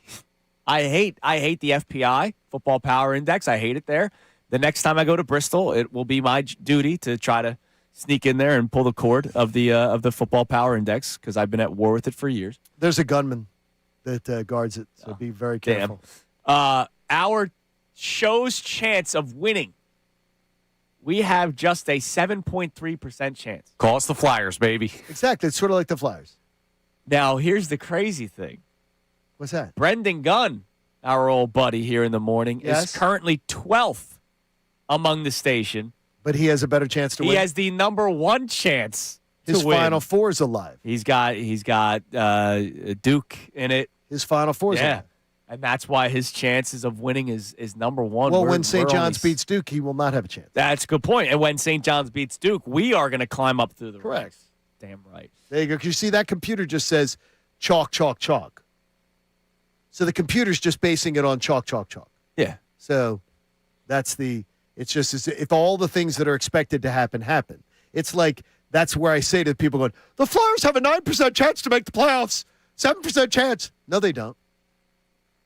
They win. They steal a couple games. So you're going to tell me that every single thing that's expected to happen is going to happen. Because I'm going to tell you right now, having studied statistics very extensively in my life, and that's not going to happen. The things you think are going to happen in life are not going to happen the way you think they're going to happen. The Flyers winning 7 games in a row on the road, if you had told me a month ago, you would have told me that was never going to happen. 0% chance of happening. How about the Flyers sweeping a California road trip, considering that they've never done that, usually? Statistics don't work that way. Damn right. You know what statistically happens like every day this time? Connor does something really good. Today's headlines with Connor Thomas. Today's headlines with the Connor Thomas. And statistically brought to us by Lundy Law. For over 70 years, Lundy Law has been fighting for injured people. How's that for a stat? If you need them, remember the name, Lundy Law, your injury lawyers. Visit LundyLaw.com. That's LundyLaw.com. There's a billion storylines from March Madness that we could get into. A billion. So rather than picking like one or two, I just want to ask you guys, we'll go around the room, favorite moment of the tournament so far? Look, I was locked into that St. John's game yesterday. I thought it was incredible coaching by Kansas, knowing they had all their timeouts to foul right before they crossed midcourt so that the ball would never cross over. That's smart. And yet they still hit the shot at the buzzer, which is a great one. But the Kentucky game the other night, by far the best one so far. The Friday afternoon game. Yeah, that was great. I was at Parks for that one. The 3-point shots, to go into overtime, right? Like this wasn't even to end the game. Last 9 seconds of the game to see those two shots. And the Kentucky game, the bank. Yeah, the bank. It was amazing, and Parks went nuts. Great meeting everybody out there. Hang out with Alfie, by the way. Oh, were you? Saw Alfie, which is great. Man. Which is great. Always a lot of fun. Tristan was there. Hell yeah, it was great. Middays with Marks was entertaining the crowd. It was awesome. Connor, what about you? So my number one's probably got to be the Iowa shot that happened. Was that last night or 2 nights ago? Where the guy who hit it, his mom was in attendance. She's only watched him play like 3 college basketball games ever, so got a chance to see it. And that's a big upset for them taking down the Gators.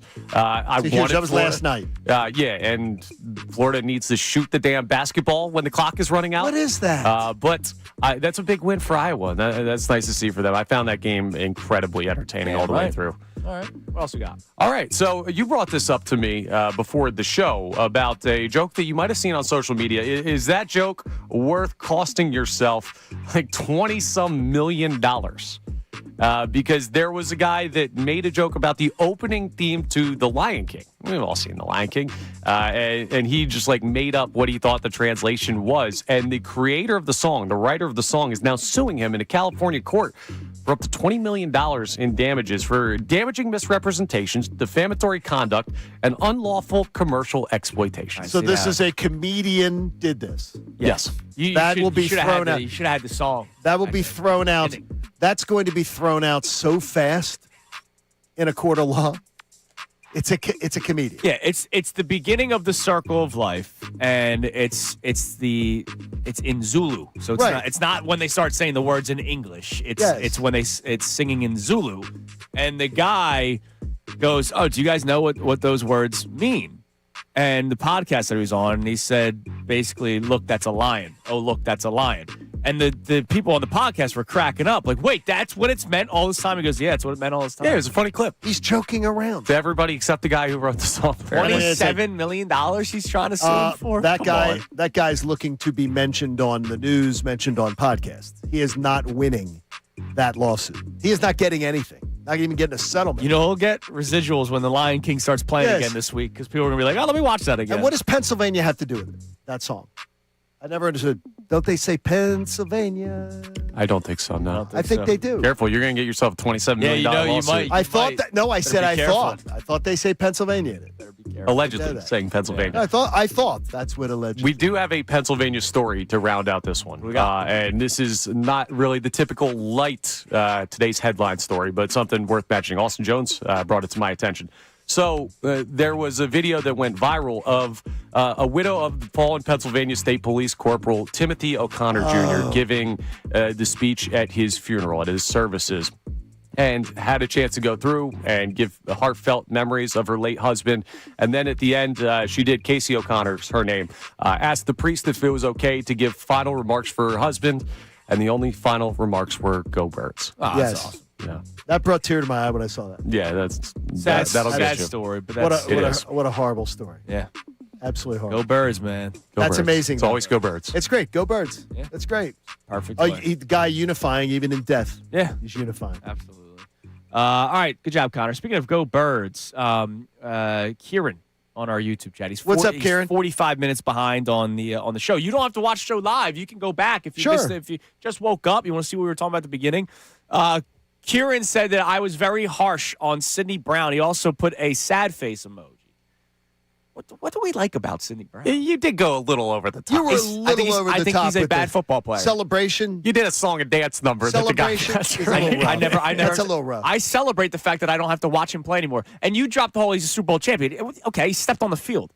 Like, he didn't do anything for that team. No, but you're treating him like, I don't know, he's the quarterback of a 2-win team. By the way, he almost lost you part of the game against the Rams. He picked up a personal foul in that really close game because he's an idiot. Sure, I'm not saying they shouldn't have traded him. I'm saying we didn't need the song number to go along with him being I think it was a little rough. He almost cost them a game in the playoffs.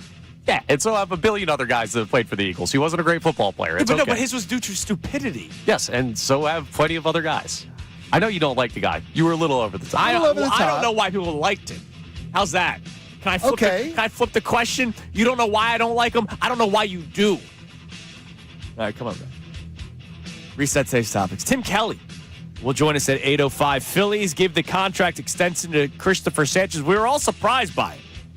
Right? We were all like, what? Oh, no, I couldn't believe it. You didn't have to do this. Well, they did. They paid a guy that they think is deserving of it. We'll talk about how that could impact the rest of the Phillies moving forward, as well as Kincade Salciunas 97.5, The Fanatic. Now on 97.5 The Fanatic Sports Update. 2 strong road trips. I'm Connor Thomas, and the Flyers took down the San Jose Sharks Saturday to complete the sweep of their West Coast road trip. They're just 5 points out of a playoff spot now, and they'll face the Blue Jackets tomorrow night. Columbus currently 3rd in the Metro. Big opportunity for the Flyers. That's a huge game. The Sixers won 2 straight games out west themselves. They took down the Jazz on Saturday. They'll host the Thunder tonight at 7 p.m. You can hear that game live here on The Fanatic. Unfortunately, Joel Embiid has been ruled out for that game. We've made it to the week of opening day for the Phillies and the rest of Major League Baseball. They got their final spring training game today against the Rays, and then they come back up to the bank for a home matchup with the Texas Rangers to start off the season on Thursday. Christopher Sanchez will be on the bump. He was named the team's opening day starter over the weekend, and also got a new 6-year, $107 million contract. We'll talk to Tim Kelly, Vaughn Pattison coming up next on what went into that decision. The Sweet 16 is set for March Madness. This is the first weekend of the tournament came to a close. Big surprises being number 9 Iowa knocking off the defending champion Gators. Number 11 Texas still dancing there. So some great stuff to talk about there, and also great stuff with the Flyers when Owen Tippet joins us at 9:05 later on in the show. This update is brought to you by Family and Company Jewelers. Viraggio Bridal Show, April 16th through the 18th. This is your chance to save hundreds, maybe even thousands on the ring of her dreams. Family and Company Jewelers, South Jersey's diamond destination. I'm Connor Thomas for the home of the Sixers, Flyers, and Union. 97.5 The Fanatic and The Fanatic.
in many forms. Kincade Salciunas is back from the break. I wonder what they're going to get into. All right, it is 8 a.m. here on Kincade Salciunas 97.5 The Fanatic. Tim Kelly will be joining us coming up at 8:05. Covers the Phillies for On Pattison as the Phillies are about to start their 2026 campaign on Thursday. And then later on at 9:05, so an hour and change from now, Owen Tippet will be joining us coming up at 9:05 There you go. to talk about the Flyers, who just swept their West Coast road trip, all 3 games, and now they're just 5 points back of a playoff spot right now. With 2 games in hand. My God. How about that? This is awesome. I don't understand how people aren't, thrilled right now. Being able to watch the Sixers and Flyers on a given night in March into April is a blessing because we all know we don't get that often. It's been a long time since we've been able to do the double dip. You get to do the double dip plus add in the Phillies opener on Thursday. This week, I said it in our promo that ran over the weekend, I might need to start smoking cigs by the end of this week. No, there's so many good things to be excited about. I just don't. Look, I get it. And as I've tried to say it to all and I'm saying negative Nancy's because I do think it's negative Nancy behavior, is that if you're a long-suffering Flyers fan, first of all, people act like they're long-suffering Flyers fans, that the people who are happy about this are not long-suffering Flyers fans. Like they act like it's I'm long-suffering Flyers fan. Well, who the hell isn't, dude? Like you're not special. Right. You're not special. Everybody's suffering. It's been a long, long time for me since 5th grade, 6th grade. Right. Seeing them win Stanley Cups. Or even the contention of the early 2000s. Stop. So stop. Where you felt like you had a chance every year. Stop wearing it like you are wearing a special badge, like you have suffered more. And more importantly, if you're not happy about this, that's fine, but you definitely fan differently. Some people feel the way you do, so I acknowledge that. They do. I don't get it. You're not going to find any joy because you don't like how things are being done. That's cool. Yeah, the Flyers fan base is split right now. There's a lot of people that think they're not where they're supposed to be yet with the rebuild. By the way, they're not. So I agree with them on that. Well, some people think they're further away. And that's where I There's disagree levels with them. to the conversation. That's where I disagree with them. But do I agree with them that I thought they'd be further along than where they are? Yes. So I agree with them. So I'm not saying these people are stupid or their points are dumb. I agree with them on that. It's just they take it to these extremes. When Porter Mortone gets here, I'm just going to tell you, there are hockey people who believe he is one of those kind of players. Sure. And built for this city. Yeah. That's bigger. Love that. By the way, JM on our YouTube chat, shout out to JM. His daughter had the first birthday this weekend. What's up, happy JM? Birthday.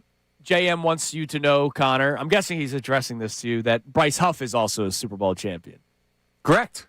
So how do you feel about Bryce Huff? I'm fine with him not being an Eagle. He didn't do anything in the city. I would not play Celebration the day he was moved on from because it's not that bad. There are guys that we've had in this town where Celebration was at. Ben Simmons, Tobias Harris. There are plenty. You can go through Phillies. Odubel Herrera's another one. Sidney Brown does not remotely scrape the play a music bed to celebrate him being traded. I'm so happy I never had to see him play any. What's funny is one of our social media followers, one of our big fans of post show headlines. Oh, nice. Sends along a DM and goes, "Now I would have played that for Garrett Stubbs, not because he was a terrible player, but that I'm finally glad to see that the Phillies ripped the Band-Aid off and stopped with these AAA type players." He goes, "I'm not that he was a terrible player, right? But I'm just tired of seeing it." Yeah, it's like when Andrew Knapp would overstayed his welcome here. It's just that nobody has anything against Garrett Stubbs. Garrett's a nice person too, by the way. Yeah, so good for him. All right. I hope if he wants to be a manager, by the way, I think that would be. Something. I think he's destined for it. Don't you think? I think he'd be. By the way, good communicator, fun guy, seems to be able to generate. He obviously understands the game to be around it. People like having him around. Would keep the clubhouse light over the course of a long season. I don't know whether he'd be able to control a clubhouse, but who knows? Who knows if they'd be able to control him? All right, joining us now here on Kincade and Salciunas. Always enjoy talking to him. He covers the Phillies for On Pattison. Our man Tim Kelly joins us. Tim, good morning. What's going on, guys? Good to join you. Thanks for coming Tim. on. We've reached opening week. Opening day will be on Thursday for the Phillies, but the bit of news that happened over the weekend, Christopher Sanchez, they rip up the contract, rework a new one. Your thoughts on the contract, and were you surprised that the Phillies did this? I was surprised, but the more that I looked into it, it's really just a 2-year, $61 million extension because they kept the next few years in place. You had two really affordable club options that were almost certainly going to get picked up anyway. There's some risk in picking those up, but most likely it was going to happen anyway. And then you added on 2 more years at what is a decent price at $30 million. But if you consider what $30 million means now, it would make him like among the top 5 or 10 pitchers in the game salary-wise now. What is that going to mean by that point? So I think it really, people have looked at it the wrong way. In a lot of senses, it's just they've added on 2 more years on the deal. The idea that they do this, though, the precedent that it sets, and I sort of wonder about Bryce Harper, who we know has twice gone to the Phillies and asked to have his contract redone. I wonder if that conversation's going to go down very, very soon. I kind of doubt it. I mean, Bryce Harper signed through his age 38 season to what is, I mean, it turned into a team-friendly deal, I guess, in some senses, but what is a very lucrative deal. Christopher Sanchez's deal was one of the most team-friendly, to the point where, like, the agent, I couldn't believe he signed off on the original deal. So, like, in this sense, I think it makes sense. And even still, even if this maxes out, Christopher Sanchez is signed through 35, and then there's an option for 36, his age 36 season. Bryce Harper's already signed through his 38 season. He has plenty to prove, as is just with the remaining years on his deal. So I don't really think it sets a precedent. Tim, there weren't really many battles during spring training, except for maybe back end of the roster. Your thoughts on the Phillies making Dylan Moore the major league contract to keep him around and having Brian De La Cruz start the season in AAA? Yeah, I'm not surprised. I mean, Dylan Moore does have some more versatility.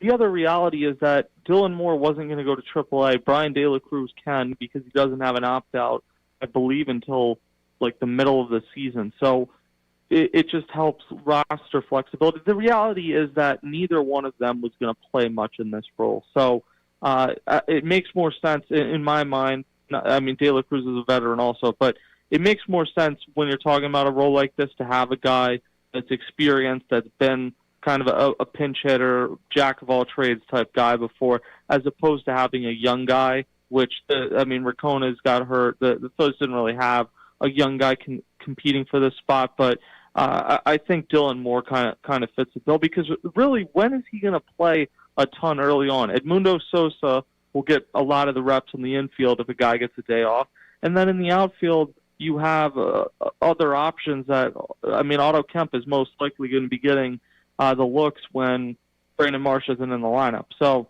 I don't know that Dylan Moore is going to play a ton. I don't know how much the 26th man matters, but he was the guy I was expecting.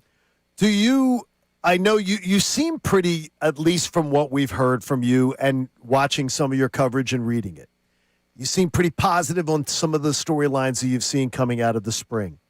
Is there anything that's nagging at you, saying in the back of your mind, this could be the Achilles heel that maybe keeps this team from achieving what I think they can try to get to?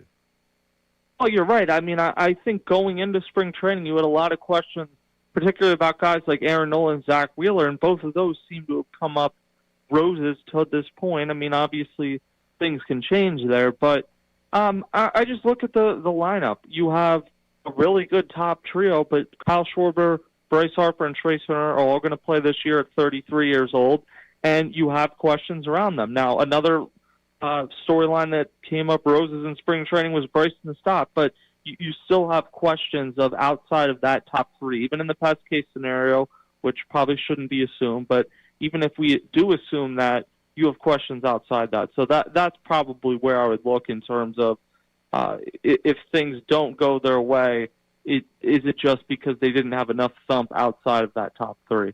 Tim, Rob Thompson spoke about the platoons, that you will get the Bryson Stott, Edmundo Sosa platoon at second base. No surprise in left field with Kemp and Marsh. But if you can, talk on the second base platoon. It's something that they've been hesitant to do during the regular season, but they do it in the playoffs.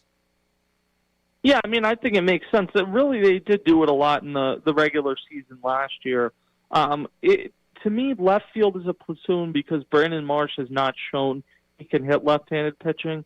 I think if Bryson Stott played more frequently against lefties, he probably could hit at a respectable level against lefties. The thing is, Edmundo Sosa is great against lefties, so it's really less of an indictment on Bryson Stott and more it speaks to what Edmundo Sosa adds on those days where he's in the lineup. So the platoon between those two creates a really effective player if Bryson Stott is hitting the way that he hit in the second half last year. And Sosa's a free agent after this year. Stott's got 2 more years, so who knows how much longer this lasts. But I think it's been a pretty fruitful. I know guys. I know that people, like fans, don't love platoons, but I think it works in this case. If I said to you, this player is ready to step up and exceed all expectations this year, who's the player?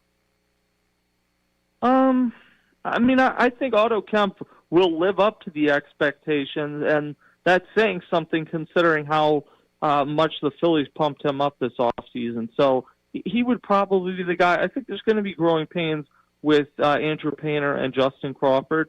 Aiden Miller, obviously, we didn't see this spring, so who knows how he ends up factoring in. But Otto Kemp is the guy. I think he will be a very good platoon partner for Brandon Marsh.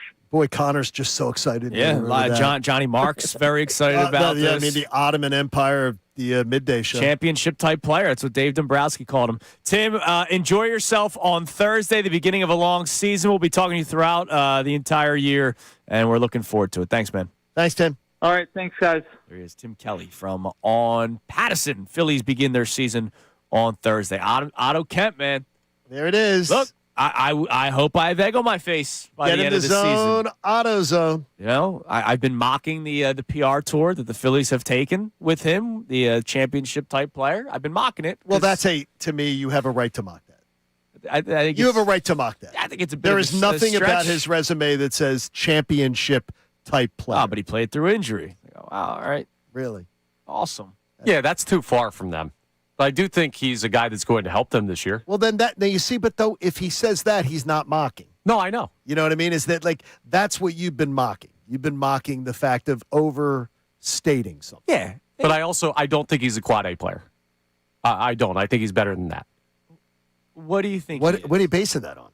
I think he's an MLB caliber player. I think he deserves a spot on this team because I do think that the pop is projectable to the next level. I think considering what he did last year playing with a broken kneecap, him as part of a platoon will work for this team. If he was your everyday player at any position, he's not good enough. If he's your platoon mate for Brandon Marsh, he's an MLB caliber platoon player, and that's fine. Okay, I don't have any problem with that. Look, I don't have any problem with that take, but what it's based on is a lot of wishing and hoping. It's not based on anything but projections. It's not based on anything but saying this is we're hoping this happens. Well, that's what you do with a guy in the first full MLB season, right? Is you have to project. No, because with other guys, you were talking about guys that are considered much, much stronger. Their resumes of being where either they were drafted or projected or played or what they've already shown you in the minor leagues is a little different. To me, I don't consider him. You can't look at a top prospect in baseball or anybody and say, going into their first full year in the major leagues, their projections should be exactly sort of the same and the same sort of what should we expect as a guy like Otto Kemp. That's just my opinion. I just, look, I think he's better than Weston Wilson. All right?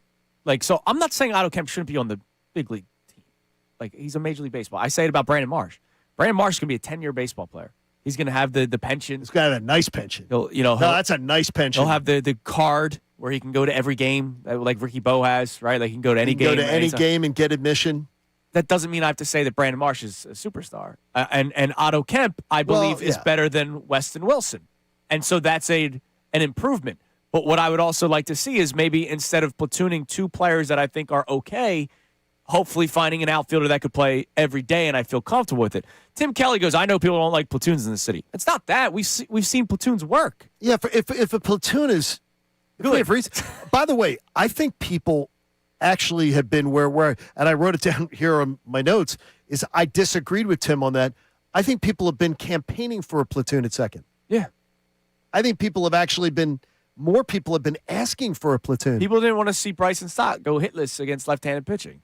Right. I mean, it's. I think that's what it is. They love singing the song, though. The Phillies platoon in 08 with Jeff Jenkins and Jason Worth. Like, it's not. I'm not anti-platoon. It's you got to have good options, and I have not been confident with the left field options over the last couple of years. And for good reason. Yeah. And oh, by the way, it's the same guys, except now you have a different one that for the right side of the plate with Kemp. All right, what do we got on the text line, Connor? 610-632-0975. Our two topics where we're asking a lot of you to chime in on. I saw Fit Dad on YouTube. I got to say what he had to say about the Flyers-Sixers thing. Okay. Phillies, who has the most to prove in 2026 for the Phillies? And how are you watching Sixers-Flyers? Sixers have 11 games left. Flyers have 13 games left. In the next segment, we're going to also tell you what the other teams have in front of them because you're now scoreboard watching. What do we got on the text line? The Davis Honda text line. Feel the Davis difference. Davis Honda in Burlington. Yeah, so we have people checking in on both of our main topics for the day. This texter checking in, Mason, saying, as a Sixers fan, I'll always pay attention to what they're doing, but I won't be locked in until Embiid is no longer here. Can't wait for the post-Embiid era. All right, but what if Embiid comes back in the first-round series, he's averaging 28, and they win, right? They win the first round. Look, the best playoff series I've seen Embiid play as a Sixer to me is the Knicks series a few years ago. Yeah. So I'm going to hold out hope that if he is somehow healthy, but I don't believe he's going to be, but if he is, then I'm going to hold out hope that it can be something. Yeah. What if the Sixers win the first round series? Are you still out? Like, it's playoffs. And that's the playoff thing. So Fit Dad on our YouTube channel. Okay, Always appreciate Fit Dad being a part of the show. We aren't thrilled because and then he goes all caps, we know they aren't going to do anything in the playoffs. But then breaking news. We know they're not going to do anything in the playoffs. I'm just happy to see it. But anybody who understands hockey knows that this team wasn't even supposed to make the playoffs this year. They weren't supposed to make the playoffs this year. This roster wasn't supposed to be a playoff team. So if they end up making the playoffs, that's a great thing that they make the playoffs. It's another step in the right direction.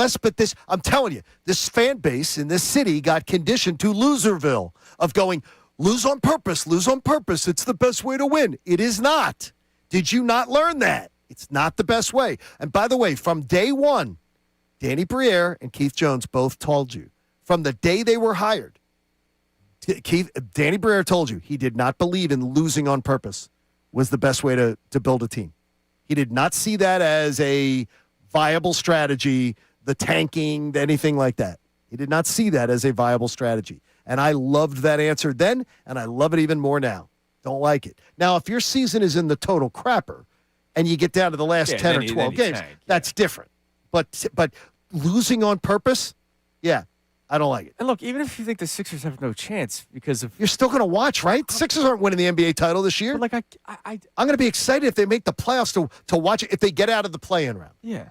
The play-in tournament's not going to excite me that much. But I want to see Sixers one night, Flyers next night. Sixers like this week is kind of a precursor of what could be. Nobody's saying that the Flyers are a lock to make the playoffs.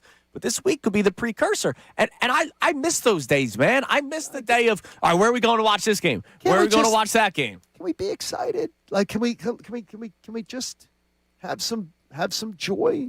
By the way, Fit Dad saying on the YouTube chat that was more about the Sixers than the Flyers. Okay. Well, then that makes sense. Okay. That makes absolute sense. He says Flyers are moving in the right direction. Sixers, on the other hand, just need a direction. Sixers, though, I get it. I get it for a Sixers fan. But, look, I'm one of the most vocal Sixers critics. But if the Sixers get the 5 or the 6 seed and then they get some good health rounding into mid-April, I'm going to tell you, I'm going to be intrigued. 5 seed, you'd play Cleveland in the first round. I'm intrigued. 6 seed, you'd play the Knicks in the first round. I'm intrigued by both, and I've already seen them win twice at New York this year with their complement of players. Yep. So I'm intrigued by that. Knicks have won 6 straight games, but here are the opponents: Wizards, Nets, Pacers, Warriors, Pacers, Jazz. That's a tough run. Yeah, that's why they've been winners of 6 straight. I'm going to tell you, I think the Knicks have a front runner type quality to them.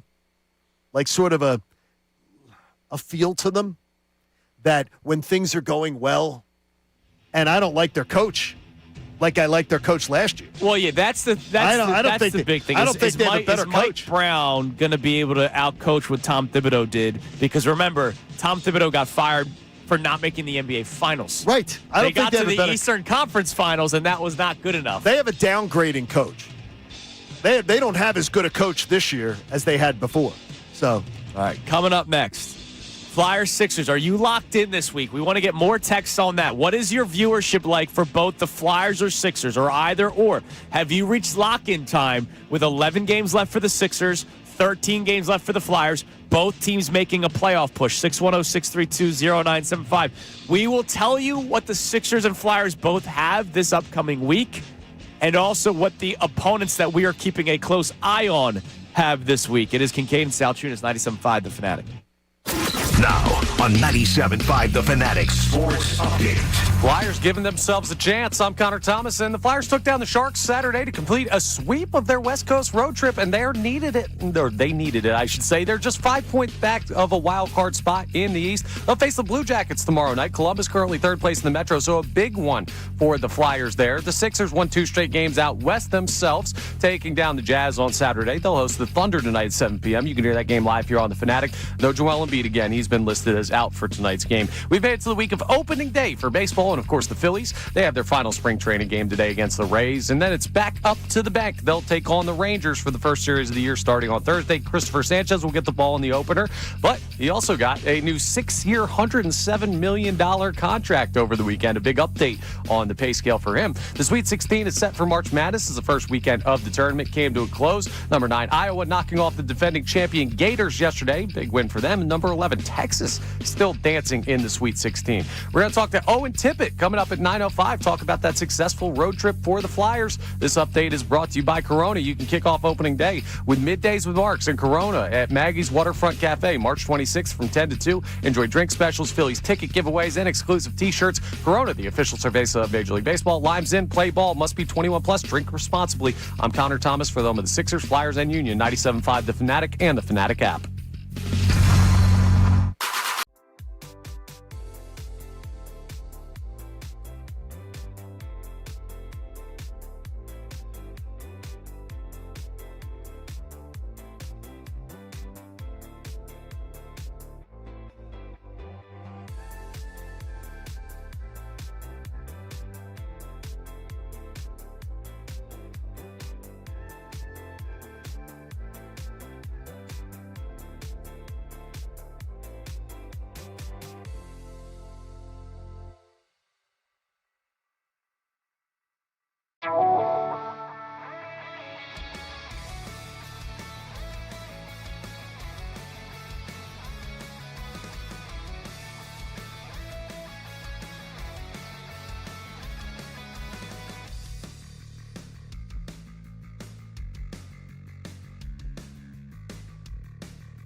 time, but they're really not that bad, at least most of the time.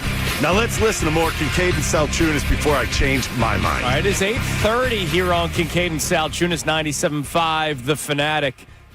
Flyers, Sixers, how locked in are you this week? Flyers, Sixers going back and forth. Sixers tonight against the Thunder.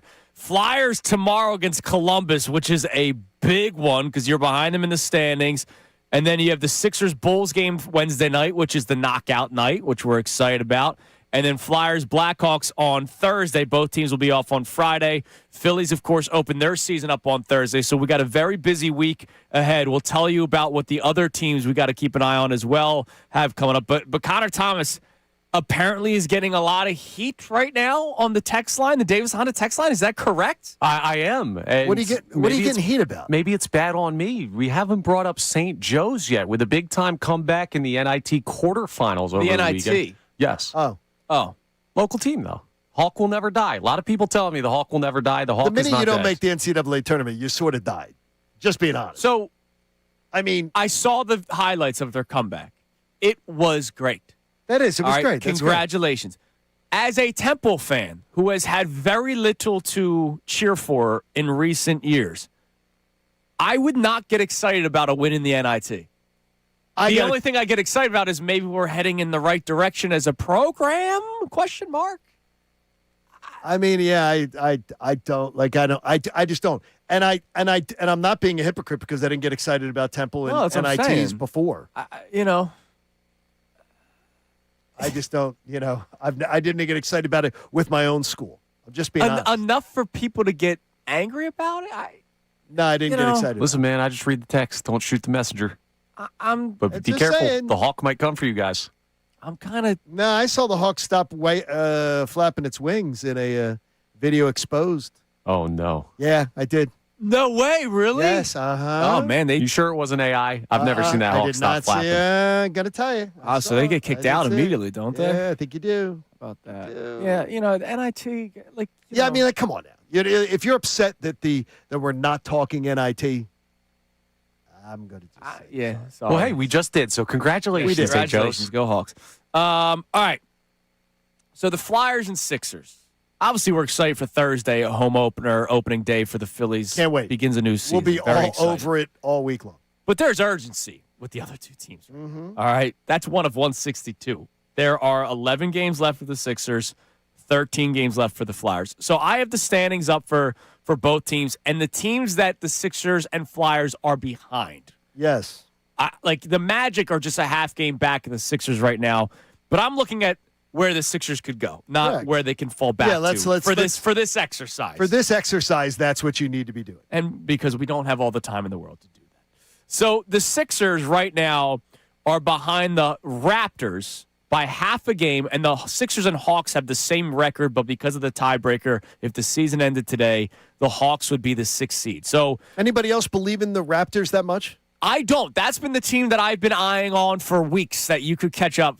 And unfortunately, the Embiid injury and all that kind of stuff. That's but what they've won the team, games. Yeah, they're the team that I look at and I go, eh. So let's look at the ATL first. All right? They have the Grizzlies today, so that should be a win for the Hawks. But then Pistons. That should be, even without Even with Cade Cunningham out, I still think that should be a Pistons win. Pistons, Celtics, Kings, Celtics. That's not easy. That could be 3 out of 4 you lose. The Celtics, they play the Celtics twice in this, Friday and then Monday. So in the span of 3 days, they play the Celtics twice. So those are your next 4 games for or next 5 games for the Hawks. They could win 3 of them. Who knows how bad the Pistons will be without Cade Cunningham. They could win 3 games, but they could also lose 3 games. They could lose both those games to Boston and lose the one to Detroit. And then, we'll get to the other weeks when we get there. The Raptors, the team that we've been looking at for a while, can they catch the Toronto Raptors? Raptors start with a cookie.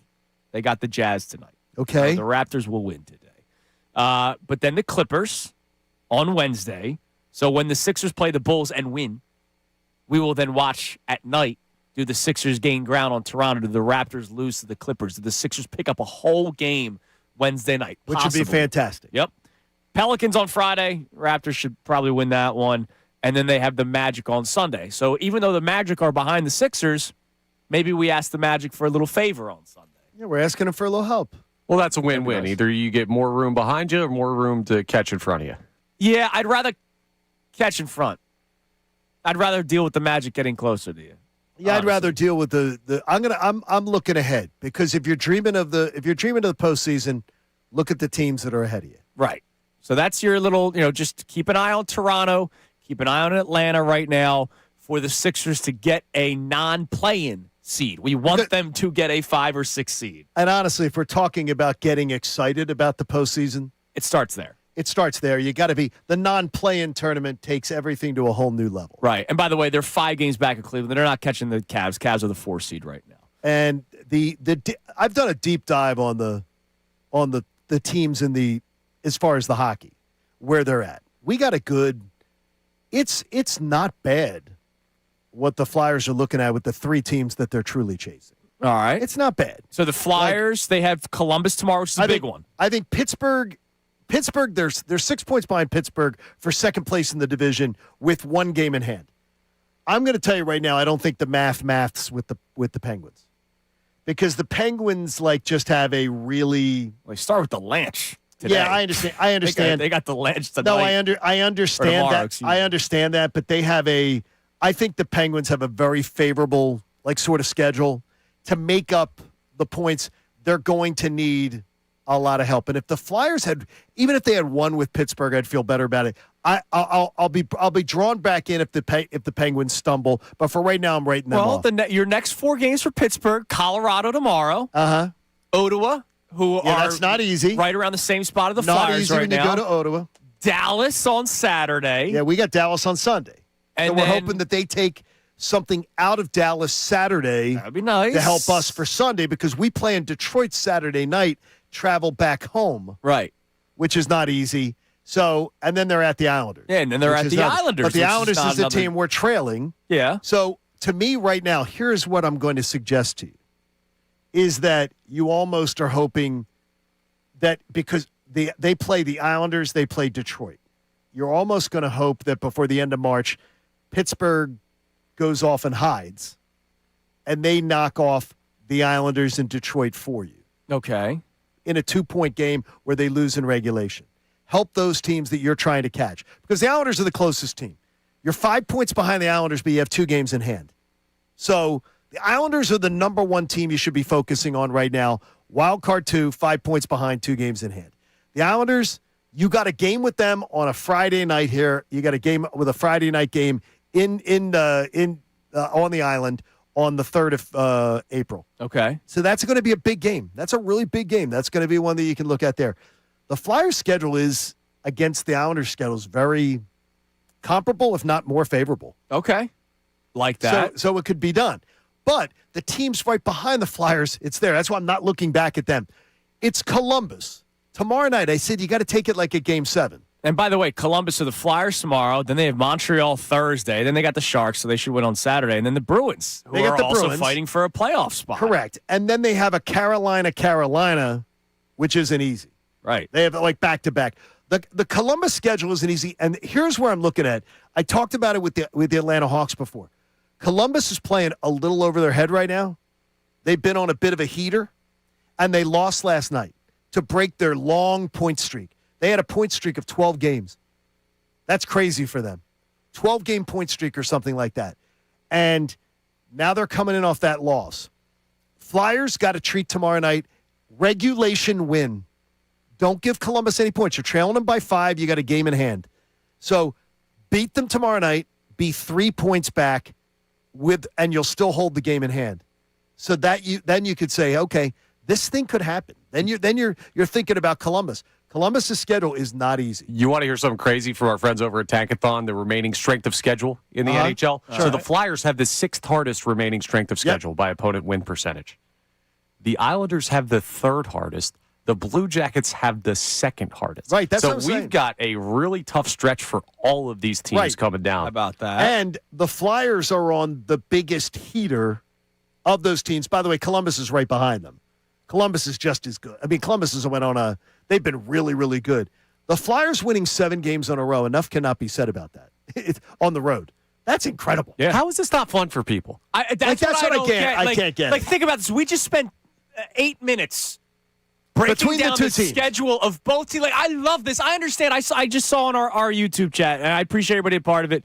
Fightins fan Kev, sorry, but no longer excited about the Sixers. I'm done with the annual if and B can stay healthy talk. I'm excited for their future with Maxey and VJ, but I'm done with the team as is. Fool me once, blah, blah, blah. I get it. But I'm excited to see VJ Edgecombe play in a playoff series. Okay. I want him to play in a playoff series. Okay, who is that? Who is that? Fighting fan Kev. He's not wrong. Okay, now here though, he's got fan in his head. PHAN. Yep. Fightins fan Kev. Oh, Fightins fan. Yeah. So he's a Phillies fan.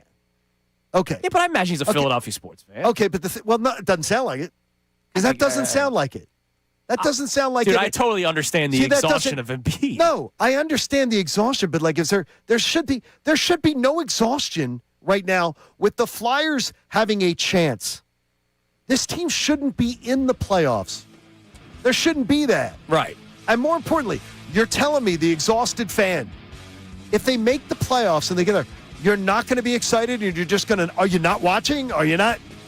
Like, I don't get it. Like, I just don't get it. Is the negative Nancy routine, I don't get. Because to me, that is the opposite of being a fan.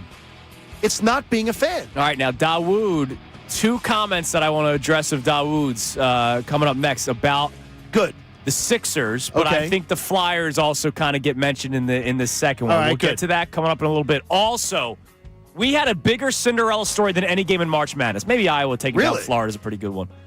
But some would say this isn't a Cinderella story at all and that you should have expected it. Ooh. It is Kincade Salciunas here on 97.5 The Fanatic. All right, speaking of the tournament, you can still bet that on your FanDuel Sportsbook app. But you know what else you can bet? You can bet baseball. It is baseball season. Thursday, we get it all started with the Fightins. And, of course, you can lock in your futures bets. I'm going to have to log those in. You know, I like to do it about the NFL. I like to do the division winners parlay. I do that for baseball as well because it's something that I can track all season long, and we know that baseball is a long one. FanDuel, in partnership with Valley Forge, is letting you choose your own reward for opening week. Betting customizations that transform how you experience the game. Make your choice, and the reward will be ready to use on your next MLB bet. FanDuel, you know, it's the home of the home runs, so you can bet the anytime home run bets on a given night. But again, something I like to do before the season starts is I like to look at all the rosters and look at how teams are playing and bet each division winner. You parlay it all together, something to watch all season long. So if you're ready to play your game, just head to FanDuel.com/local to choose your reward for MLB's opening week. FanDuel, an official partner of Major League Baseball. You got to be 21 plus, present in Pennsylvania. Opt-in required. Rewards are non-withdrawable. Restrictions apply, including bonus and token expiration, leg requirements, and max wager amount. See terms at sportsbook.fanduel.com. Gambling problem? Call 1-800.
More of Kincade and Salciunas right here on 97.5 The Fanatic. It is Kincade and Salciunas. Thank you, Johnny Marks. Just saw him walk into the building. Johnny Marks, Ray Dunn. Middays with Marks comes your way at 10 o'clock. All right, so going to the break, I told you one of our great YouTube commenters, Dawood, love Dawood, great man. Dawood chimed in a while back about the Sixers' remaining schedule because he's not getting his hopes up for potentially avoiding the play-in. Okay. So they're going to lose tonight. All right, they're going to lose to Jared McCain and the Oklahoma City Thunder. We will talk about Jared Love McCain how you say that. Coming up around 9:30 because there are a lot of you out there that continue to laugh anytime we bring him up. I see how many jerseys, by the way, he's been selling in Oklahoma City. Well, he's the other he's day. the new fan favorite. The fans love him. Yeah. So Sixers will lose tonight. All right, if they win, I will be shocked. They can beat the Bulls. They can beat the Hornets. They can beat the Heat. Sure they can. They can beat the Wizards. You hope, come the turn of the calendar to April, you have your collective group together again. And if that's the case, then you can beat some of the better teams because they do have a wicked 4-game stretch. T-Wolves, Pistons, Spurs, Rockets. That is a wicked 4-game stretch. That's brutal. The first 2 are at home, T-Wolves and Pistons, and then the next 2 are on the road. You do the Texas takeover with San Antonio and Houston. That's a wicked 4-game stretch. What you have to hope is, can they win the majority of the Bulls, Hornets, Heat, Wizards games? The vast majority. Right. Like if you want to miss the play-in, we're talking vast majority. Right. And if you are looking at other teams, and we're talking about the Sixers schedule, well, how about Atlanta? Atlanta has Detroit. They have Boston twice. They have the Knicks. They have the Cavs twice. They have the Magic. They have the Heat. So they have some pretty tough games ahead as well.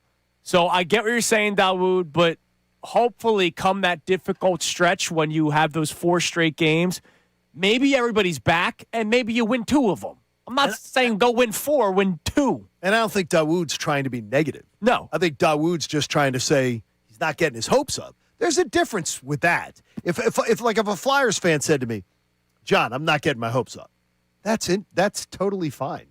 You can not get your hopes up, but ride the wave. Enjoy the ride because it is fun. But here's the deal. Dawood's not riding the wave.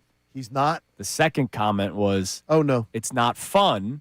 We're talking about how are people having fun with this. He says it's not fun because we all know that one of these teams are going to fall flat on their face down the stretch. And if he were to put his money on one of the 2 teams, he says it would be the Sixers that would fall flat on their face. Wow. But, like, I can't live my life thinking that way. Again, I'll flat out tell you is that we have different definitions of fan. Different definitions of fan. That's just it. I can't understand that. Can't understand that mentality. It's very Philadelphian. Remember, but you know what? It's like it's the old school. But that I really thought had more died off. Oh, dude, it existed. Dude, the year the Eagles won the Super Bowl in 04, we were getting yelled at every day. We're waiting for the other shoe to drop. Somebody's going to get hurt. Look at what's happened to Detroit. And I go, well, maybe it doesn't happen here. No, we're not even talking logically at this point. You remember what we did Super Bowl day? We were at Patty Wax in South Philly. Lovely time. Yes. Down on South Street. And we were watching the Sixers lose to the Bucks. And when they lost to the Bucks, we're like, great, that means the Eagles have a better chance. The last time the Sixers lost on Super Bowl Sunday when the Eagles were playing, the Eagles won. So we thought that was a good thing. You're right. Listen, it's this weird Philadelphian. We can't have too many good things at once, which I've long subscribed to that. And I know it's not logical, but it's part of the fabric of the city still. All right. Now, did you see what took place over the weekend other than March Madness? Yes. The flag football tournament happened. Which, by the way, if I'm an NFL owner, that ain't happening again. Well, yeah, you're scared that a guy could get hurt. It's not happening again. In case people weren't paying attention to the Fanatics flag football, because I heard Middays with Marks on Friday when I was driving around a little bit. John and Sean were both completely out. I don't think they realized that the Team USA team was going to be involved. And they spanked the pros. Now, granted, some of the pros teams had like the Logan Pauls and stuff. Exactly. But these guys, no, they destroyed them. And remember, when it first came out that NFL players would participate in flag football, the quarterback, Doucette, was like, whoa. Patrick Mahomes isn't just walking in here and taking my job. There's a specific craft to playing flag football. Did you see the way they run with the ball and they duck? Yeah, they do this weird, like, low knees to the ground, like, stutter step type of thing. Because you're not down until your flag's pulled. Correct. Yeah. So, like, if your knee touches the ground, you're not down. No, you're not down. So these guys are doing these things that they clearly have worked on. I'm sure they do. I'm sure there's physical attributes to it. I'm not doing that quick. I could barely do that just playing with balance. I got to tell you this. What I was impressed with what I saw, the balance was, the agility was great. The balance was more amazing. It's unbelievable. Like, it was, the players who played the flag football team looked like they had better balance than the NFL players. To me, they looked like they had a better balance because that's what they do. Yeah. I did not expect to see that. That was impressive. You're not avoiding to be tackled. You're avoiding your flag from being pulled. You're protecting your flag. And the agility with which they played with was very impressive. And in case you guys don't know, like, they destroyed the team. They beat Brady and Hurts 43-16. Like, they destroyed them because it's a different game. Completely Whether we different. want to admit it or not, I'm still not going to become some big flag football fan. No. Because I don't view it as much of a real sport as the actual sport of football is. Okay. But all this fun that we might have of build your flag football team of NFL players, we might waste our time doing it. But if flag football goes to the Olympics again, it's going to determine. Did you hear the greater discussion, though? What was it? Advertisers might determine who plays. Ah. Yeah, it makes a lot of sense. All about that Advertising dollar bill, dollars and networks may say, we don't want these no-name guys that nobody knows playing flag football. We'll take our chances with NFL players that everybody will watch in the Olympics. How about that? These guys aren't just like saying, no, we're the flag football team, we're going. And you have two Team USA teams. No, you cannot. Can the Team USA team create their own country? And if NBC says, we want these guys, we want Jalen Hurts, that's who they're going to get. That's who they're going to get. How about that? The pros, they lost. But they still might get the spot. Coming up next, Flyers red hot. They sweep the West Coast trip. They're 9-2-1 in their last 12 games. They're 5 points out of a playoff spot. With two in hand. Owen Tippet joins us coming up at 9:05 here on 97.5 The Fanatic.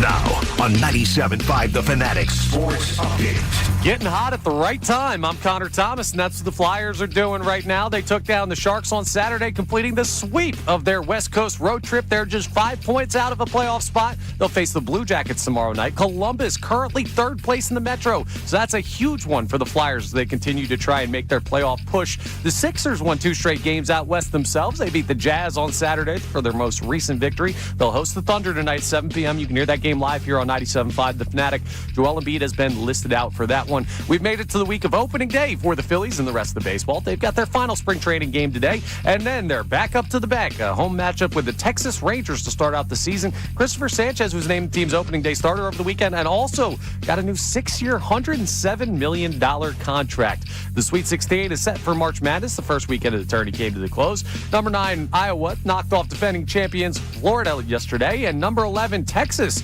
going from one of the first 4 games into the Sweet 16. Some big storylines there. Owen Tippet joins us coming up next to talk about the Flyers' hot streak. This update is brought to you by Orderly Meds, affordable GLP-1s. OrderlyMeds.com gives you access to semaglutide and tirzepatide, often up to 50% less. Visit OrderlyMeds.com/radio. Individual results may vary. Eligibility required. See site for details. I'm Connor Thomas for the Sixers, Flyers, and Union. 97.5 The Fanatic and The Fanatic.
Who has the most to prove for the Phillies in 2026? I was driving in this morning, and I was thinking, referendum season, all that kind of stuff. And I'm like, there's a lot of guys that you might have to think about. And it doesn't necessarily have to be a player. It could be a manager, if you think Rob Thompson. Or, in my case, the president of baseball operations, the Pobo. I've been talking about him living off his resume for 2 years now. So you think it's him? Yeah. Is that your answer? Yeah, he calls out Bryce Harper. He then has a very lackluster offseason. And we're coming into a year where we are hoping that the young guys, the Crawfords and Painters, make enough of an impact where you go, all right, this is why they didn't make those big moves this offseason. Or they just really believed in the roster that they already had, because Dave Dombrowski believes they were just one errant throw and one bad pitch away from beating the Dodgers. I think it's the guy who plays first base. Figured you and many other people will go that way. It's Bryce Harper. You take offense at being said that you're not playing elite baseball anymore, which he's not, and you're offended by it, so go shove it where the sun don't shine. And, make a statement. Show everybody that you are elite again. Show everybody that you are that kind of player again. I know he could do it. He could. He's got the skill set to potentially do it. Whether he's still got it in his bag, we'll find out. Now back to the show. It is 9 a.m. here on Kincade Salciunas, 97.5 The Fanatic. The Sixers and Flyers, a lot of fun right now. Phillies conversation we have for you, because we're going to have a lot of Phillies topics throughout the course of the week. Opening day will be on Thursday.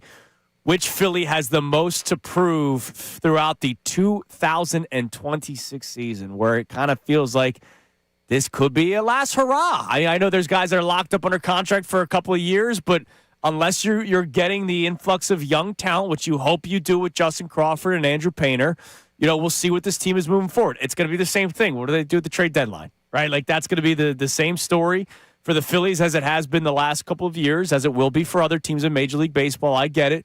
But it's kind of been the same talking point going into the last couple of seasons for the Phillies. It's not going to be for us, though, right? Because I don't feel that way going in right now. I do. What do they do at the deadline? Is no. First thing on my mind. Of course, any team that is competing for a championship, I feel like I'm like, okay, I got a problem there. Okay. I'm gonna say, look, I want problems fixed. There's something they need. I'm not thinking about the deadline with this team right now. I'm thinking about Adolis Garcia. I'm thinking about how does the platoon work at second base. I'm thinking about what do I get from Andrew Painter. I'm not even thinking about the end of July. No, it's on my mind. I'm not even the end of July isn't even on my radar, like this team, because I believe if those other things start to work out, the end of July is much less significant. Oh, yeah. If Adolis Garcia is Texas Rangers 2023 Adolis Garcia, it's we got a totally different team. Totally. But we'll see how that plays out. He ended the spring strong. They got one more game today before they make their way up north. Phillies open up the season on Thursday. Now, joining us, Johnny, a member of one of the hottest teams in the NHL. You said currently the second hottest team in the span of their last 12 games in the NHL. I mean, they've been red hot. And, of course, from the Flyers, our man Owen Tippet joins us. Owen, good morning, man. How are you? Thanks for coming on today. I'm great. How are you guys? Thanks for having me. You don't want to move to California, right? I mean, you guys relocate the franchise? You tend to have a lot of success there. That's good. Great West Coast road trip. You'd beat the Ducks, the Kings, and the Sharks. But that's just part of this 12-game stretch right now where you've won a lot of games. But, Owen, I want to take you back to March 5th. Which was when you guys lost to the Mammoth 3-0. The next day was the trade deadline. And since then, you've earned a point in every game since. So my question for you, what's kind of the vibe of the locker room going into a game like that against the Mammoth, where you're wondering how many of us will still be here by the trade deadline tomorrow?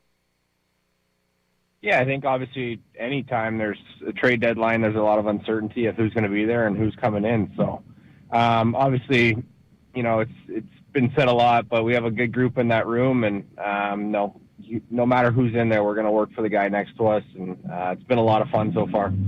Oh, and you've seen this team be sitting there in March with a chance to make a run for a playoff berth. Why is this year's team potentially different to close out the deal? Yeah, I think it's honestly a lot more experience. Our younger guys are that much older now, and we've played in kind of more important games, and we've been in this situation before where we've been in a hunt, and it's one of the closest divisions, and it's added a lot of fun. A lot of our games coming down the stretch here are important games, and important points are on the line. And I think the best part about that is we play all the teams that are we're chasing or we're in contention with.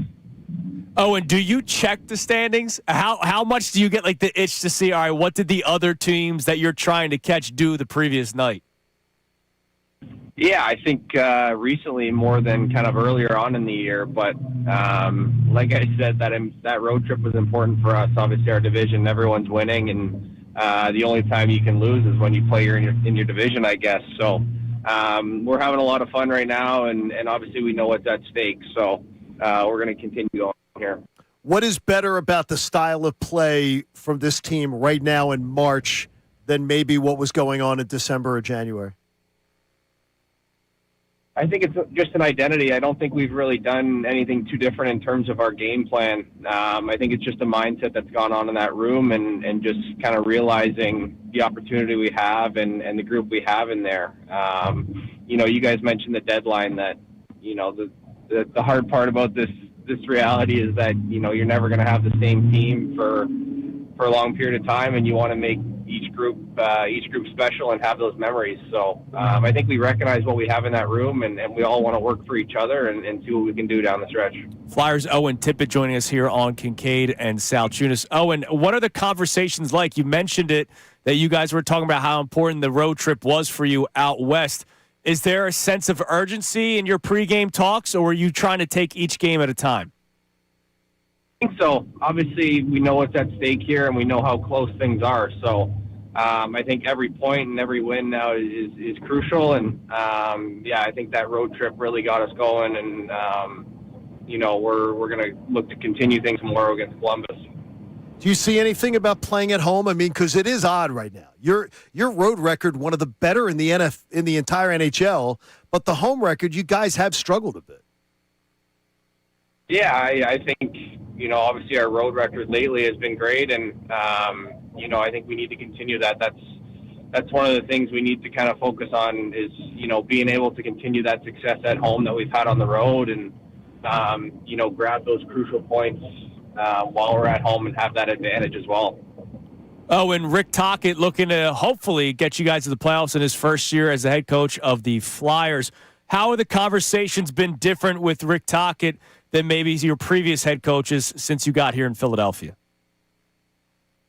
Obviously, a whole new coaching staff in general. So it's been a lot of new systems and coaching methods since the start of the year. And I think guys have responded well. And obviously, a guy like that's played in Philly and knows kind of what to expect from the city and everything like that. It's easy to respect that. And we all know once we get back there how special it is for this city. So that's our main driving focus right now. When you see a guy like Dan Vladar come into his own the way he has this year, a career season, he's been incredible. How much does that change you guys at the offensive end of the ice? Yeah, no matter who we have in net, we trust them, and obviously we play the same way in front of them, but they've come up huge all year for us. And Vladdy's been great. He's not only, leading by example on the ice, but he's a big voice in our locker room. And, he's always talking, whether it's on the ice or on the bench, whether he's playing or not. He's always he's had a big voice in our room this year, and it's helped us a lot for sure. How much did the Olympic break help some of you? I know obviously some of you were playing, some of you were not. So how much did the Olympic break, sort of getting off the skates for some time, help you out? I think anytime you have a break like that, whether it's 10 or 12 days like we had, or 2 or 3 days, I think you can look at an opportunity to kind of reset. And with our schedule, it's so crazy. You're always on the go. You can look for any break in the schedule to kind of get your body back to where it needs to be, and take that little bit of rest that you might want or might have to take. So I think it was huge for our group. I think it was a chance for us to reset and kind of really realize on what we had to do down the stretch. Obviously it helps with those guys too that are maybe a little bit banged up or a little bit injured. And I know in the past it's helped me on the right side of things too. So anytime you get a break like that, it always helps everybody. Well, Owen, look, we're locked in. We've been talking about it all day today. You and the Sixers each day this week. Tonight we have the Sixers who are fighting for a playoff spot. Tomorrow we have you guys fighting for a playoff spot. Wednesday for the Sixers. Thursday for you guys. It's a lot of fun in Philadelphia right now. We'll be watching, man. Keep up the good work. Appreciate it. Thanks, guys. There you go. Flyers, Owen Tippet joining us here on Kincade and Salciunas. When we were in Fort Lauderdale last summer, the waitress at it was one of the places at the hotel, they had breakfast every morning. And the waitress was obsessed with Owen Tippet because she's a big hockey fan. And obviously his time and association with that, she loved Owen Tippet. She's like, maybe we'll get Owen Tippet back down here. I'm like, no, you're not getting Owen Tippet down here. No, we'll hang on to him for a while if it's all right with you. Yeah, please. And by the way, you mentioned Vladar. Vladar will be on Unfiltered today. Do we have a time for Vladar on Unfiltered? Let me check. All right. So Dan Vladar, who's been man, did they luck out with him, man. He's been exceptional for them. Yeah, we say not lucked out, but that's one where Danny Briere has to get the credit for it. Yeah, Again, absolutely. This past summer, he was ranked 29th out of 30th free agent acquisitions by NHL.com. And he ends up being, if not the best, one of the best. I don't know the time, but what you got to do then is just listen to all 4 hours of Unfiltered, and you will hear Dan Vladar today. There you go. You absolutely should do that. You should be doing that regardless. By the way, I love the hockey answers, man. There's so many just, what they're going to say when you ask certain questions. You do. He's they're well, let's put it this way. The PR department spent a lot of time with him. Yes. And they do a good job of it, though. They do a good job of that. Some of the sports, I wonder where the PR departments spend their time. Yeah. As far as coaching up guys and coaches as to how to speak. That's awesome. It's bad. By the way, quick shout out to Steve on Twitter. Steve tweets at me at 8:37 last night. At 8:37 at night? Yes. Yeah. What was he tweeting? Saw me hours, and I mean hours, like 9 hours earlier, but didn't come up and say hi. Oh, come on. You're an intimidating guy. I guess so. But I also understand why. So Steve saw me at this store in Deptford called Play It Against Sports. I don't know if you ever heard it. Yeah, Play It Against Sports is great. It's great. It's a used sporting goods store. What were you getting? Oh, you're getting stuff for T-ball. Coop starts T-ball tomorrow. With all due respect to the son who I love, and I can't wait to follow him on this journey of baseball, however long it goes. My man does not need the brand spanking new cleats that he's going to grow out of in 6 months. He doesn't need brand spanking new anything. Yeah, no, not at all. Anything. Christy, my beautiful wife. So do we get him a bat? I was like, the bat that he gets is the one that's in the bag that the rest of the team has. Yes. He doesn't need any of this nonsense. No. So we were getting him a pair of cleats. Good. We were at Dick's.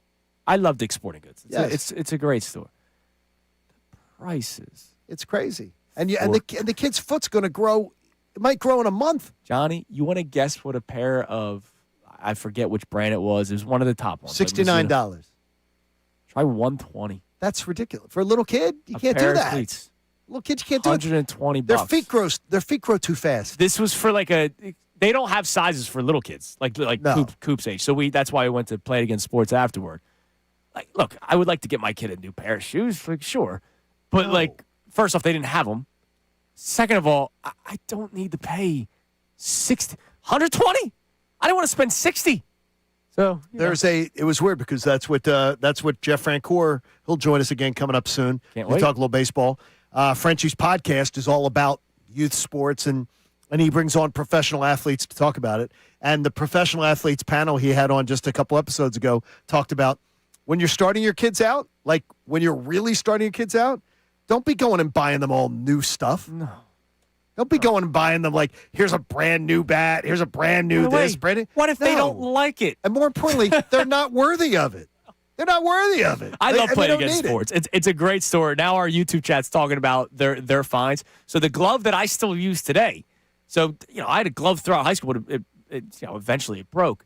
The glove that I still use today, I found that it Played Against Sports. That's great. Not even broken in. All right. How'd you shave it, cream it? No, I just a lot of old school, a lot of punching. Yeah, you never wound the glove, or you never shaving creamed it. You never took it to the field. We broke that sucker in. Well, everybody does that. I got it for $30. That's awesome. it was not even broken in. I looked it up. It was $250. So somebody just gave it away. Yep. Sold it out. Somebody basically used it once. Connor, you play in the Sunday League. There's a lot of talented players. Then there's also the guy that just wants to be with their friends. And you're like, you haven't played baseball in like 15 years. And they go and buy something new? And they buy something new. Stupid. And then they resell it for $30. They lose $200. I got my glove that I still use there for $30. That's incredible. Fantastic. All right, Connor, what do we have? Let's check the poll. It's been some time, but I know it's still holding strong because it's Dr. Avi Appel. It's Iron Mountain Men's Health. Today's poll, 4 hours strong in the morning, 4 hours strong in the afternoons as well. What do we got? Yeah, so the leader is growing in their lead.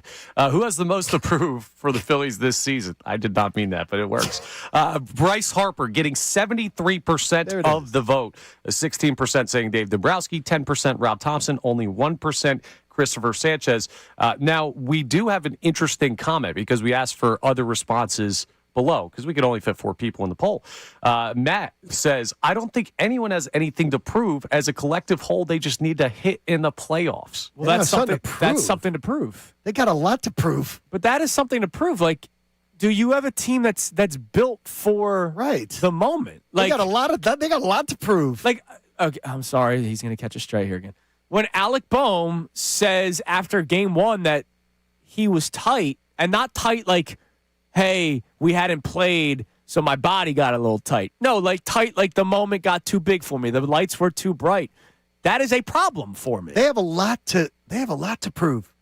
I mean, the Phillies have as much to prove as anybody because they've invested so much in them. Like they've invested so much in that lineup for years. And now it's time to put up or shut up. Enough of this. Yeah, absolutely. All right, what else we got? All right, so on the Davis Honda text line, we have a bunch of people checking out on the postseason pushes by the Sixers and Flyers. And Chef Mike from Florida says, if you're not supporting any 4 major sports here in Philly to get into the playoffs, no matter what the outcome, you're a Fugazi fan. I sort of feel exactly the same way. I get not getting your hopes up. No, that's different. But that's different. Like people that are arguing whether this is good or not, I don't get that one, man. Like, look. If you want to go back to the trade deadline, we talked about the trade deadline with Owen Tippet because they lost 3-0. It was horrible. They looked like a team that thought they weren't going to be together again, and then they ended up. Yes. They made a few changes, and now they've earned a point every game since then. If you want to go back to the trade deadline and say don't buy because this team's not good enough to win a Stanley Cup for you to sell assets, fair. Right. That's a totally different conversation. There's a difference between doubting your team. But you're still there. You're still watching. You're still happy. You're still believing. You're still enjoying this run. That's it. I mean, that's bottom. That's bottom line. There are circumstances for some teams where it might be negative reinforcement of something that's not going to work for your team to make the postseason. I think about like an NFL team that's in quarterback purgatory. And has been for years, doesn't have an option. You know you can't win it all. So it's just like you're negatively reinforcing to ownership or management, hey, this could work. That's not the situation we have right now. No, look, so I'll use the example for you. Let's go to the ATL from last year, the Falcons. Falcons started winning a lot of games late. Michael Penix goes down. Kirk Cousins is winning them football games, getting them into conversation about potentially winning that division because that division sucked. But if you didn't buy it, I would understand why. They're big difference. And now they changed their draft stock from like a top 10 pick to now teens, right? That's different. How about, what did you say about the Giants? Isn't the Giants done that every year or something? Like the Giants start winning. The Giants have these horrible seasons, and then they win at the end of the year when it doesn't matter. They have a crazy record the last 2 weeks different. Of the season. I don't think that's being a bad fan when you go, okay, we're sitting here at 2-10, and now you start winning games at the end of the year, meaningless games. That's different than the Flyers have a chance to make the playoffs and, I've lived through so much. Dude, you are not special. Mommy and Daddy told you were special. You're not. Like we're all living this. We're all in that same pain. We all feel it. But it's a chance for this team to do something. It's like, get at least find some joy in it. You're supposedly a fan. Well, that's the thing. So, all right, game after the trade deadline, they win in a shootout. They break the curse. Shootout, Penguins. That's been a big part of this, by the way. The breaking of that. Hell yeah, it did. Of that curse. Just took you leaving the country. That's what it was. Then they lose to the Rangers. It was the your next curse, night. though. Let's be clear. Then they lose to the Rangers. That's the one game they didn't earn a point in. My bad. Then they beat the Caps, wild in a shootout. They go to the shootout with the Blue Jackets. They lose.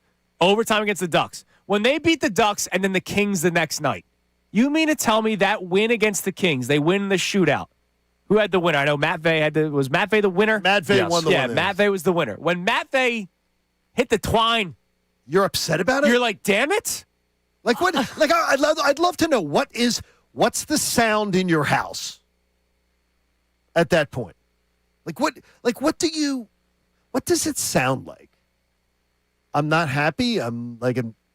Yeah, like I don't get it because to me, that is, what did Chef say? Fugazi fan. That's Fugazi fan to me. That's what that is. Now, Neil chimes in with something that Connor just said about the false sense of accomplishment and hope. We will react to what Neil had to say, your point, Connor, coming up next, because he's talking about specifically the Sixers, not the Flyers. Okay. Speaking of the Sixers, I'm telling you now they will lose to the Thunder. But for a lot of you out there that are still laughing, you guys are overreacting to this trade. You better hope somebody plays a bad game tonight. It's Kincade and Salciunas, 97.5, The Fanatic. Now on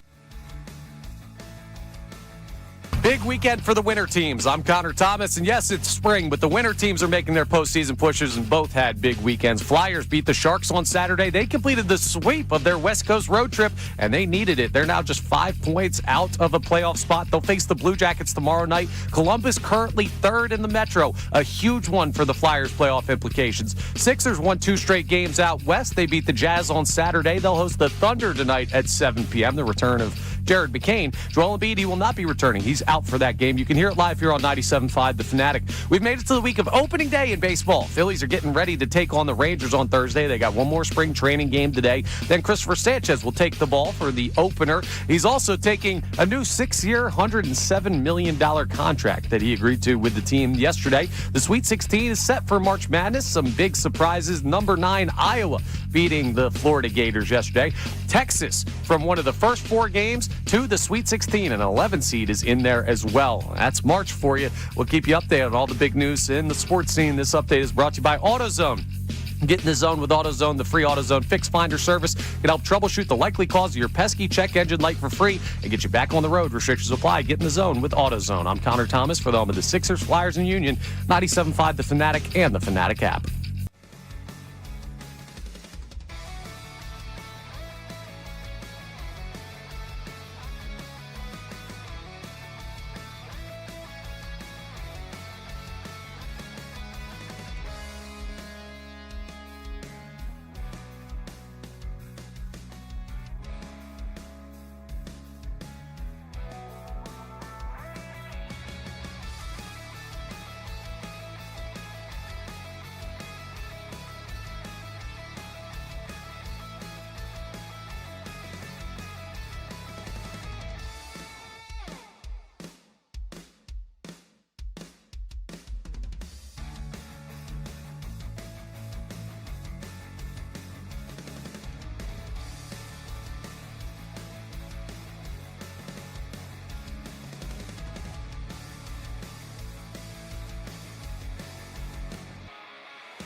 97.5, The Fanatic. The final hour of Kincade and Salciunas is presented to you by The Bagster. It's a dumpster in a bag. You can get yours today at Home Depot and Lowe's. You need details? Go to Bagster.com. All right, a lot to unpack this segment. How you can save money at Citizens Bank Park this year by something that John Kincade just told me during the commercial break. We'll address Neil in our YouTube chat about the Sixers and almost wanting them to bottom out a little bit. But real quick, we have our dress rehearsal lineup for today. Oh, really? Phillies play their final spring training game. And then Thursday, they open the season against the Texas Rangers, where there will be a right-handed pitcher on the mound, which means you have the lefties in the lineup. So Matt Gell posted the lineup, and he believes this will be the lineup Thursday as well. Leading off, Turner, Schwarber, 2-hole, Harper, 3. Alec Boehm, your cleanup hitter. Yeah. All right. What it should be right now. Let's see it. Prove me wrong. Stott, your 5-hole hitter. Garcia, 6, Marsh, 7. Real Muto, 8, and Crawford, 9. So that's your 1 through 9 in the order. Any surprises? Stott's been red hot. Yeah, so you have to. I kind of love it. That's the lineup that I would put out there. Yeah, I don't love it, but I like it. They don't get the love word for me. For where they should be, what the lineup should be, that's pretty much perfect. Yeah, my cleanup hitter has no pop, so that's why I can't love it. But that we knew that, we knew that this was the story. Now, if Garcia starts raking, then he's your cleanup hitter, and we have I will have a totally different tune with this lineup. I don't understand why you're not starting this season with him being your cleanup hitter. Garcia? Yeah. Well, he struggled pretty much all spring until last week. Yeah, I get you. But he's the guy you're expecting to come in, right? And be able to do it, right? They like the Boehm cleanup spot thing. If guys are on base, he puts the ball in play. Okay. Garcia strikes out. No pop, right? No pop. Okay. There you go. Yeah. I'm not surprised that this is the lineup. It's just I won't give you the LOVE like you did. I don't love it. Remember, a month ago, I told you it should be Alec Boehm opening day cleanup hitter. And Garcia works his way into that spot. Doesn't mean you have to love it. Okay. Well, I love it. You don't have to love it. You can expect something and not love it. Yeah, that's fair. But this is what I wanted, not necessarily what I expected. I expect to not play well at golf today when I go out and golf with my dad, and I won't love it. Even though I expect You'll love being with your dad. I'll love being with my dad. Which is great. We have some big-time NFL news, by the way. I'm not sure if you guys saw this. It's not Eagles-related, but it's big time for the wide receiver market. Per Adam Schefter, Jackson Smith-Njigba has a new agreement with the Seattle Seahawks. 4-year, $168.6 million extension, highest-paid NFL wide receiver in what's history. his face? Alec Pierce got paid buku bucks. That's a brilliant move by them. Yeah, lock him up Over now. $120 million guaranteed. Go and do That's it. a payday. Go and do it. Take care of business early. Money's going to keep going up, man. That's a great deal for him. It's going to keep He's going a hell of up. a talent. Starbucks on him. Yeah, seriously. No, Starbucks moved out of Seattle. Yeah, that's right. They're not there anymore. Yeah, that's Jordan Schultz's dad. Fish market on him. That's What do they fair. have there? Catch you got to Umbrellas catch on the him. fish. Rains a lot. Jordan Schultz's dad took it out.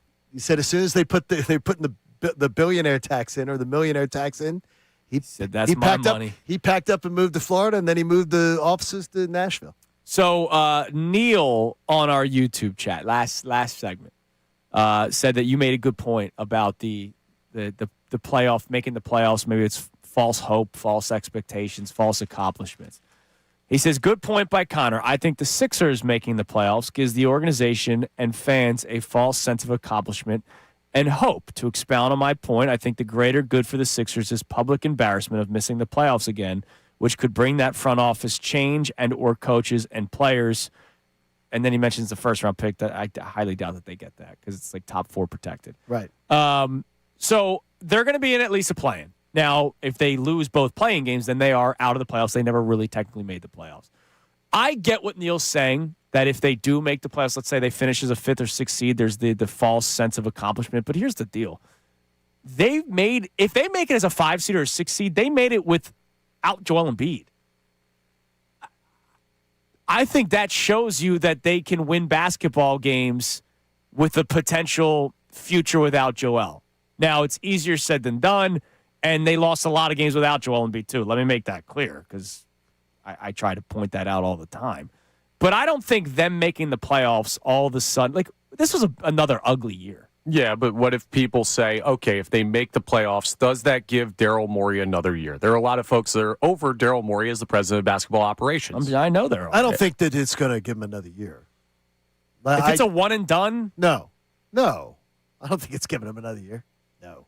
Like, we're talking about the Phillies, right? Like, the Phillies are going to make the playoffs, but if it's another one and done, then it's if they don't win, change. If they don't win, it's if the Phillies do not advance further, and I made the bet, they do not advance further, it's gone. Rob Thompson's gone. Dave Dombrowski's gone.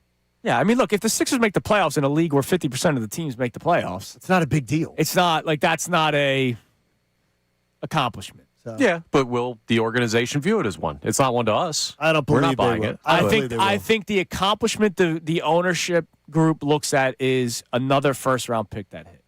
There you go. Now, speaking of first-round picks, it could also be a bad look if the former first-round pick comes in here tonight. It's already a bad look. And it's already a terrible look. I mean, there's no putting lipstick on this pig. Yeah, and people keep on saying, "Get over it. It's over now." No, ridiculous. This is how you let people off the hook. You don't let people off the hook. You hold people accountable by continuously pointing something out. Correct. And again, full disclosure: no pumping the brakes. When they made the trade originally, I was okay with it, thinking that there was going to be a secondary move. And they did too.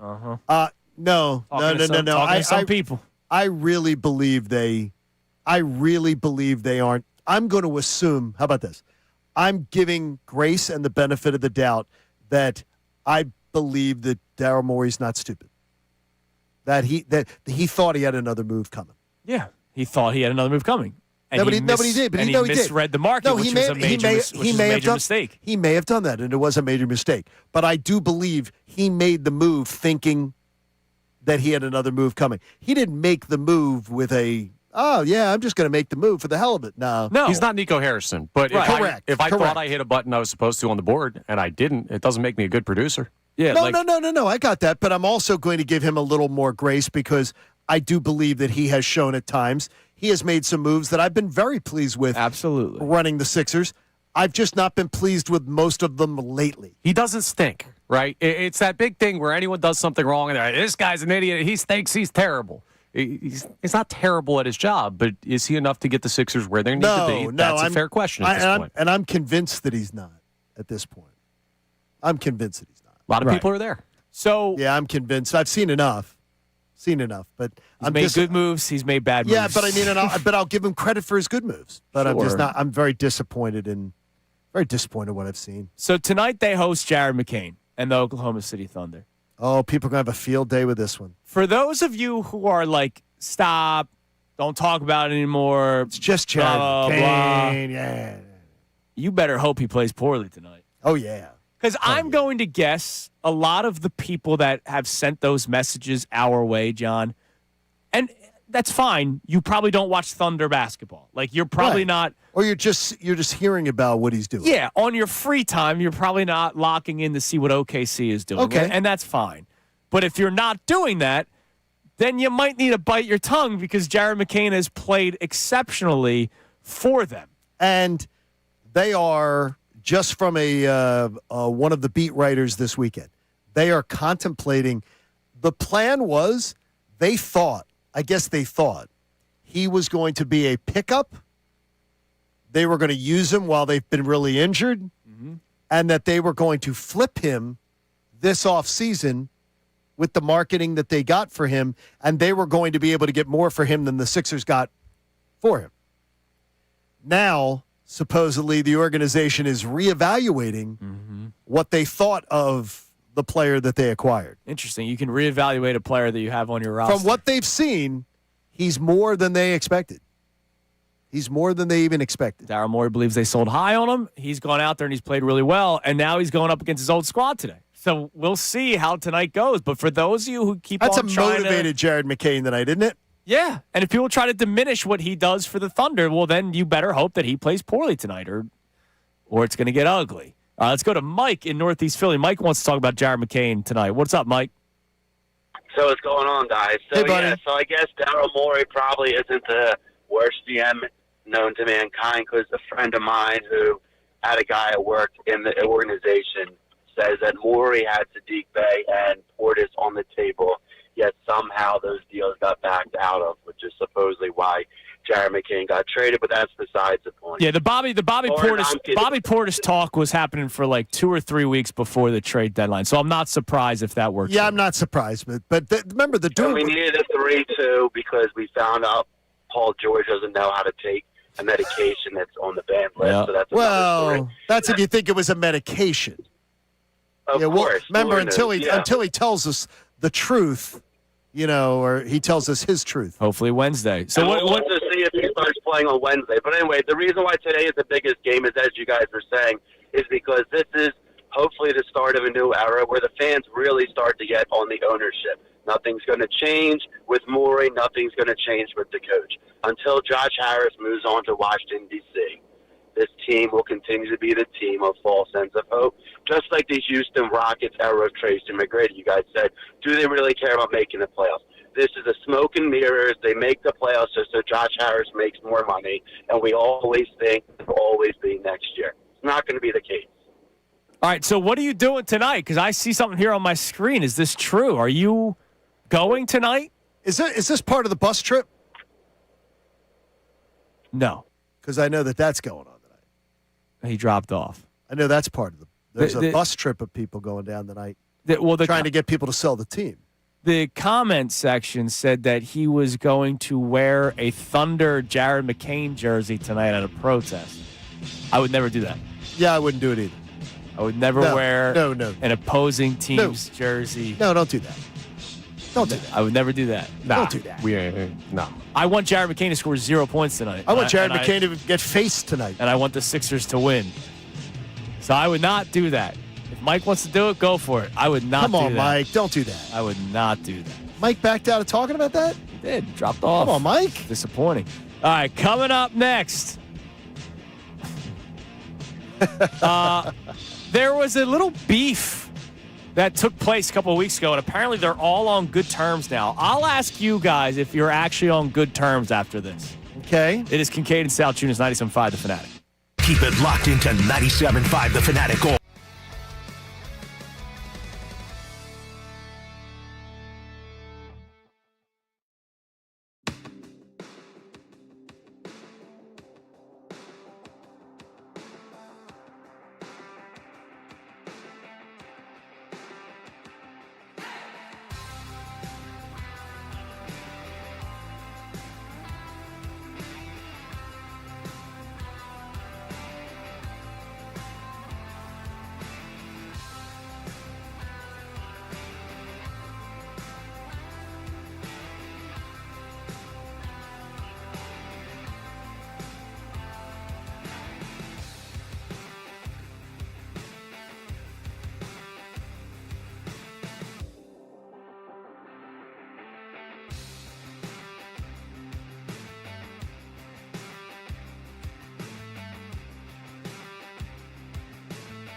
5:47 here on Kincade Salciunas 97.5. The Fanatic on what is a big week in Philadelphia sports, an urgent week. Sixers need to keep on piling up wins. So do the Flyers. Sixers tonight against the Thunder in the return from Jared McCain. I'm so excited about the way today has gone. Yeah. Because I think people are really sort of into this week. Even if people are trying to say that they don't want it. But they're into the talk of it. They're into the talk of it. And that's okay. That's the beginning, man. That's okay. Voicing frustration is okay. I remember, again, in 2022, a lot of you, revisionist history, did not want the Phillies to make the playoffs. You guys hated them. This city hated that team. And you hated that team. And you wanted them to lose. Kind of like what Neil was saying about the Sixers, about like if they missed the playoffs, it might be more of a message. A lot of people were saying if the Phillies miss the playoffs in 2022, that'll show them they have to do more for 23, and maybe the guys come out with like fires under their butts. I said baloney. First off, playoffs is playoffs. I like more sports. I like more. Right. And oh, by the way, we already went through 10 years of no playoffs. I didn't want to see an 11th year with no playoffs.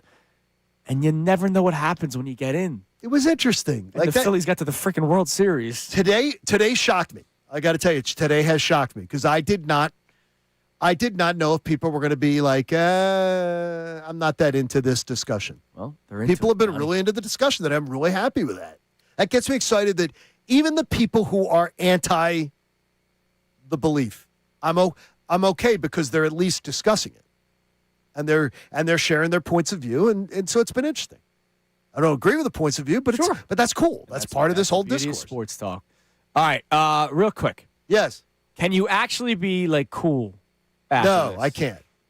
Yeah, Cool. We know okay, that's cool. Do you guys remember during the World Baseball Classic when Randy Arozarena, who was playing for Team Mexico, went up to Cal Raleigh, their teammates with the Seattle Mariners, Raleigh, the catcher for Team USA in that game. Arozarena put his hand out to shake his hand, and Raleigh refused. Yes. Because of some weird Harry hard-on, we're in the game. Well, it was also, too, remember, even JT Realmuto sort of shared some insight on it that there is sort of rules to that, too, that you can't get any pine tar on you. You can't. Sure. And by the way. That's not what Cal Raleigh was not doing. No, I get you, but the thing is you can't. You sort of can't. So it is and that is a thing. So I don't know if JT was just trying to back him. He may have been. And to be clear, Cal Raleigh did not say, like, it's because of the pine tar. Like, Raleigh did not say that. It was, he believes we're competitors. I'm not going to shake your hand. Okay. All right. I'm not saying you guys have to kiss. Like Rhys Hoskins used to be the most chattiest first baseman of all time. Anytime somebody got to first base. A little too chatty. He was having full, how's your wife and kids, right? Which is fine. A little too chatty. So, Arozarena after the game. Now, I'm sure part of it was they were upset that they lost, but Randy Arozarena started talking to one of the reporters and said that Cal Raleigh can bleep off, F off, go to hell. And Cal Raleigh, when Raleigh refused to shake his hand, he said, good to see you, apparently, according to Arozarena. And Arozarena said to the reporter, he can shove that good to see you right up his you-know-what. Right up his keister. Which I'm shocked. Like, that's like angry, right? And so the two of them spoke to members of the Seattle media now that the season's about to start to make sure that they cleared the air. They don't want to be a distraction going into the season. It almost feels like somebody said, kind of like what the Eagles have done with Jalen Hurts and Nick Sirianni, like, work this out. Lighten up, Francis. Like, we have a long season ahead. We can't have you guys, like, button heads. But can you just get over that? Yes. Yeah, it depends how tight you are. Come on. Bleep off, go to hell, and shove your good to see you up your keister. And he didn't say keister. Here's the thing. Well, the good to see you, he wasn't telling him to kiss his ass. He said good to see you. Randy was not happy. He said good to see you. Randy felt disrespected. Because he disrespected Cal First of all, Raleigh. when have you ever seen someone shake hands in a baseball game? A catcher behind the plate. Every time. You have not seen that in a game. Gene Segura was best friends with anybody that made second base. You have not seen a catcher in a game shaking hands during a game. And I don't care that it's the World Baseball Classic. You haven't seen that. That doesn't happen in baseball. All right. So, I mean, That's, first of all, I know it's an exhibition, but that doesn't happen in baseball. So it's like get over it. Lighten up, Francis. Do you think there's going to be a locker room scuffle? No. Dugout scuffle? No, I don't think he's scared. I also don't know how tight those two guys are. Yes. What if they're boys, right? No, supposedly they're not. Okay, they're not? Supposedly they're not that tight. Who said that? That from the Seattle media, they're not. Randy they're not himself. Tight. I don't like that guy. No. That they're not. They're very not tight. Not that they don't get along. Sure. That they're not in the locker room faction that is very tight. Yeah, I mean, there's stuff that playing in college that was said in the locker room between guys on the team that were like boys. That it's just like in normal circumstances you would not get over, and then it's just like you're fine the next day. Hey, they'll be fine. All right. Now, you want to try to save money at CBP this year? Sure. John Kincade informed me that this is real. I thought this was fake. No, we saw this yesterday. They had it on one of the morning shows. Well, it's also on Amazon for $42. Go ahead, Johnny. It's the. It was the. Now I want to give to. Was it Amstel Light? Is that also on the This thing? is just beer jacket. Okay, the beer jacket. Do you know what the beer jacket is? What, it's got like the pocket with the thing where you could drink out of it? Nope.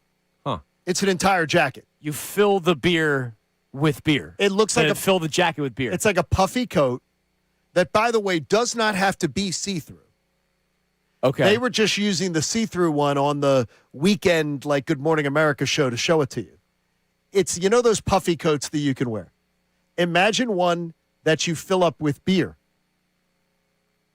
And it can stay chilled. You fill it up, you put it in your fridge or your like a freezer even before you go on ice. Or maybe your kegerator's already cold. And it can stay for 4 hours at cold temperature. Now, John claims you can take it into buildings. No, you can, because there is no current rule, unless stadiums change their rules, that blocks you from taking it in. Bet you the first person that does it, because it doesn't. the rule changes. No, they were doing it. That was the whole thing yesterday, and they were talking about, well, wait a minute. They were drawing all the rules, and they're going, okay, our stadium's going to change their rules beforehand, because it is not. You're not allowed to bring in a bottle or a can. Now, but what I said is the second they catch you drinking out of it, I would imagine you could get. So is someone going to watch you the entire time? Yeah, someone's going to see something. Unless you go to the bathroom. No, you go to the bathroom. Inning. Go to the. It's like you're shotgunning. You're just saying. So they were asking the panelists for the Good Morning America show or whatever what they would do. They were like, they'd buy one legit beer, be drinking it, and they said they'd go into the bathroom and keep refilling it. That's some degenerate stuff, to be going into the bathroom to drink a beer out of your jacket. Connor, this sounds like now the weird thing like every is country concert you've ever been to, dude. Christina exactly. And Christina would I know a girl that shoved fireball shots in her boot. Yeah, I thought you were going to say something else. No, I mean, bringing the family show is one thing. Drinking out of your legitimate jacket, come on. Okay, now, Dawu says it's AI, but no, on Amazon you can buy it on Amazon. Yeah, and they had it yesterday on one of the morning shows that it is I guess someone took it and it is real. Good luck getting that into the bank. Now the thing is that Christina said when we saw the little report, I said, Connor would do this. That's what's funny is. I said Connor would wear that jacket. Brendan Petrelli. Oh, Brendan Petrelli would. One seed would do that. Absolutely. All right, anyways, we got to go. Everybody have a great day. The rest of your day. Middays with Mark's next. See ya. Now on 97.5 The Fanatic Sports Update.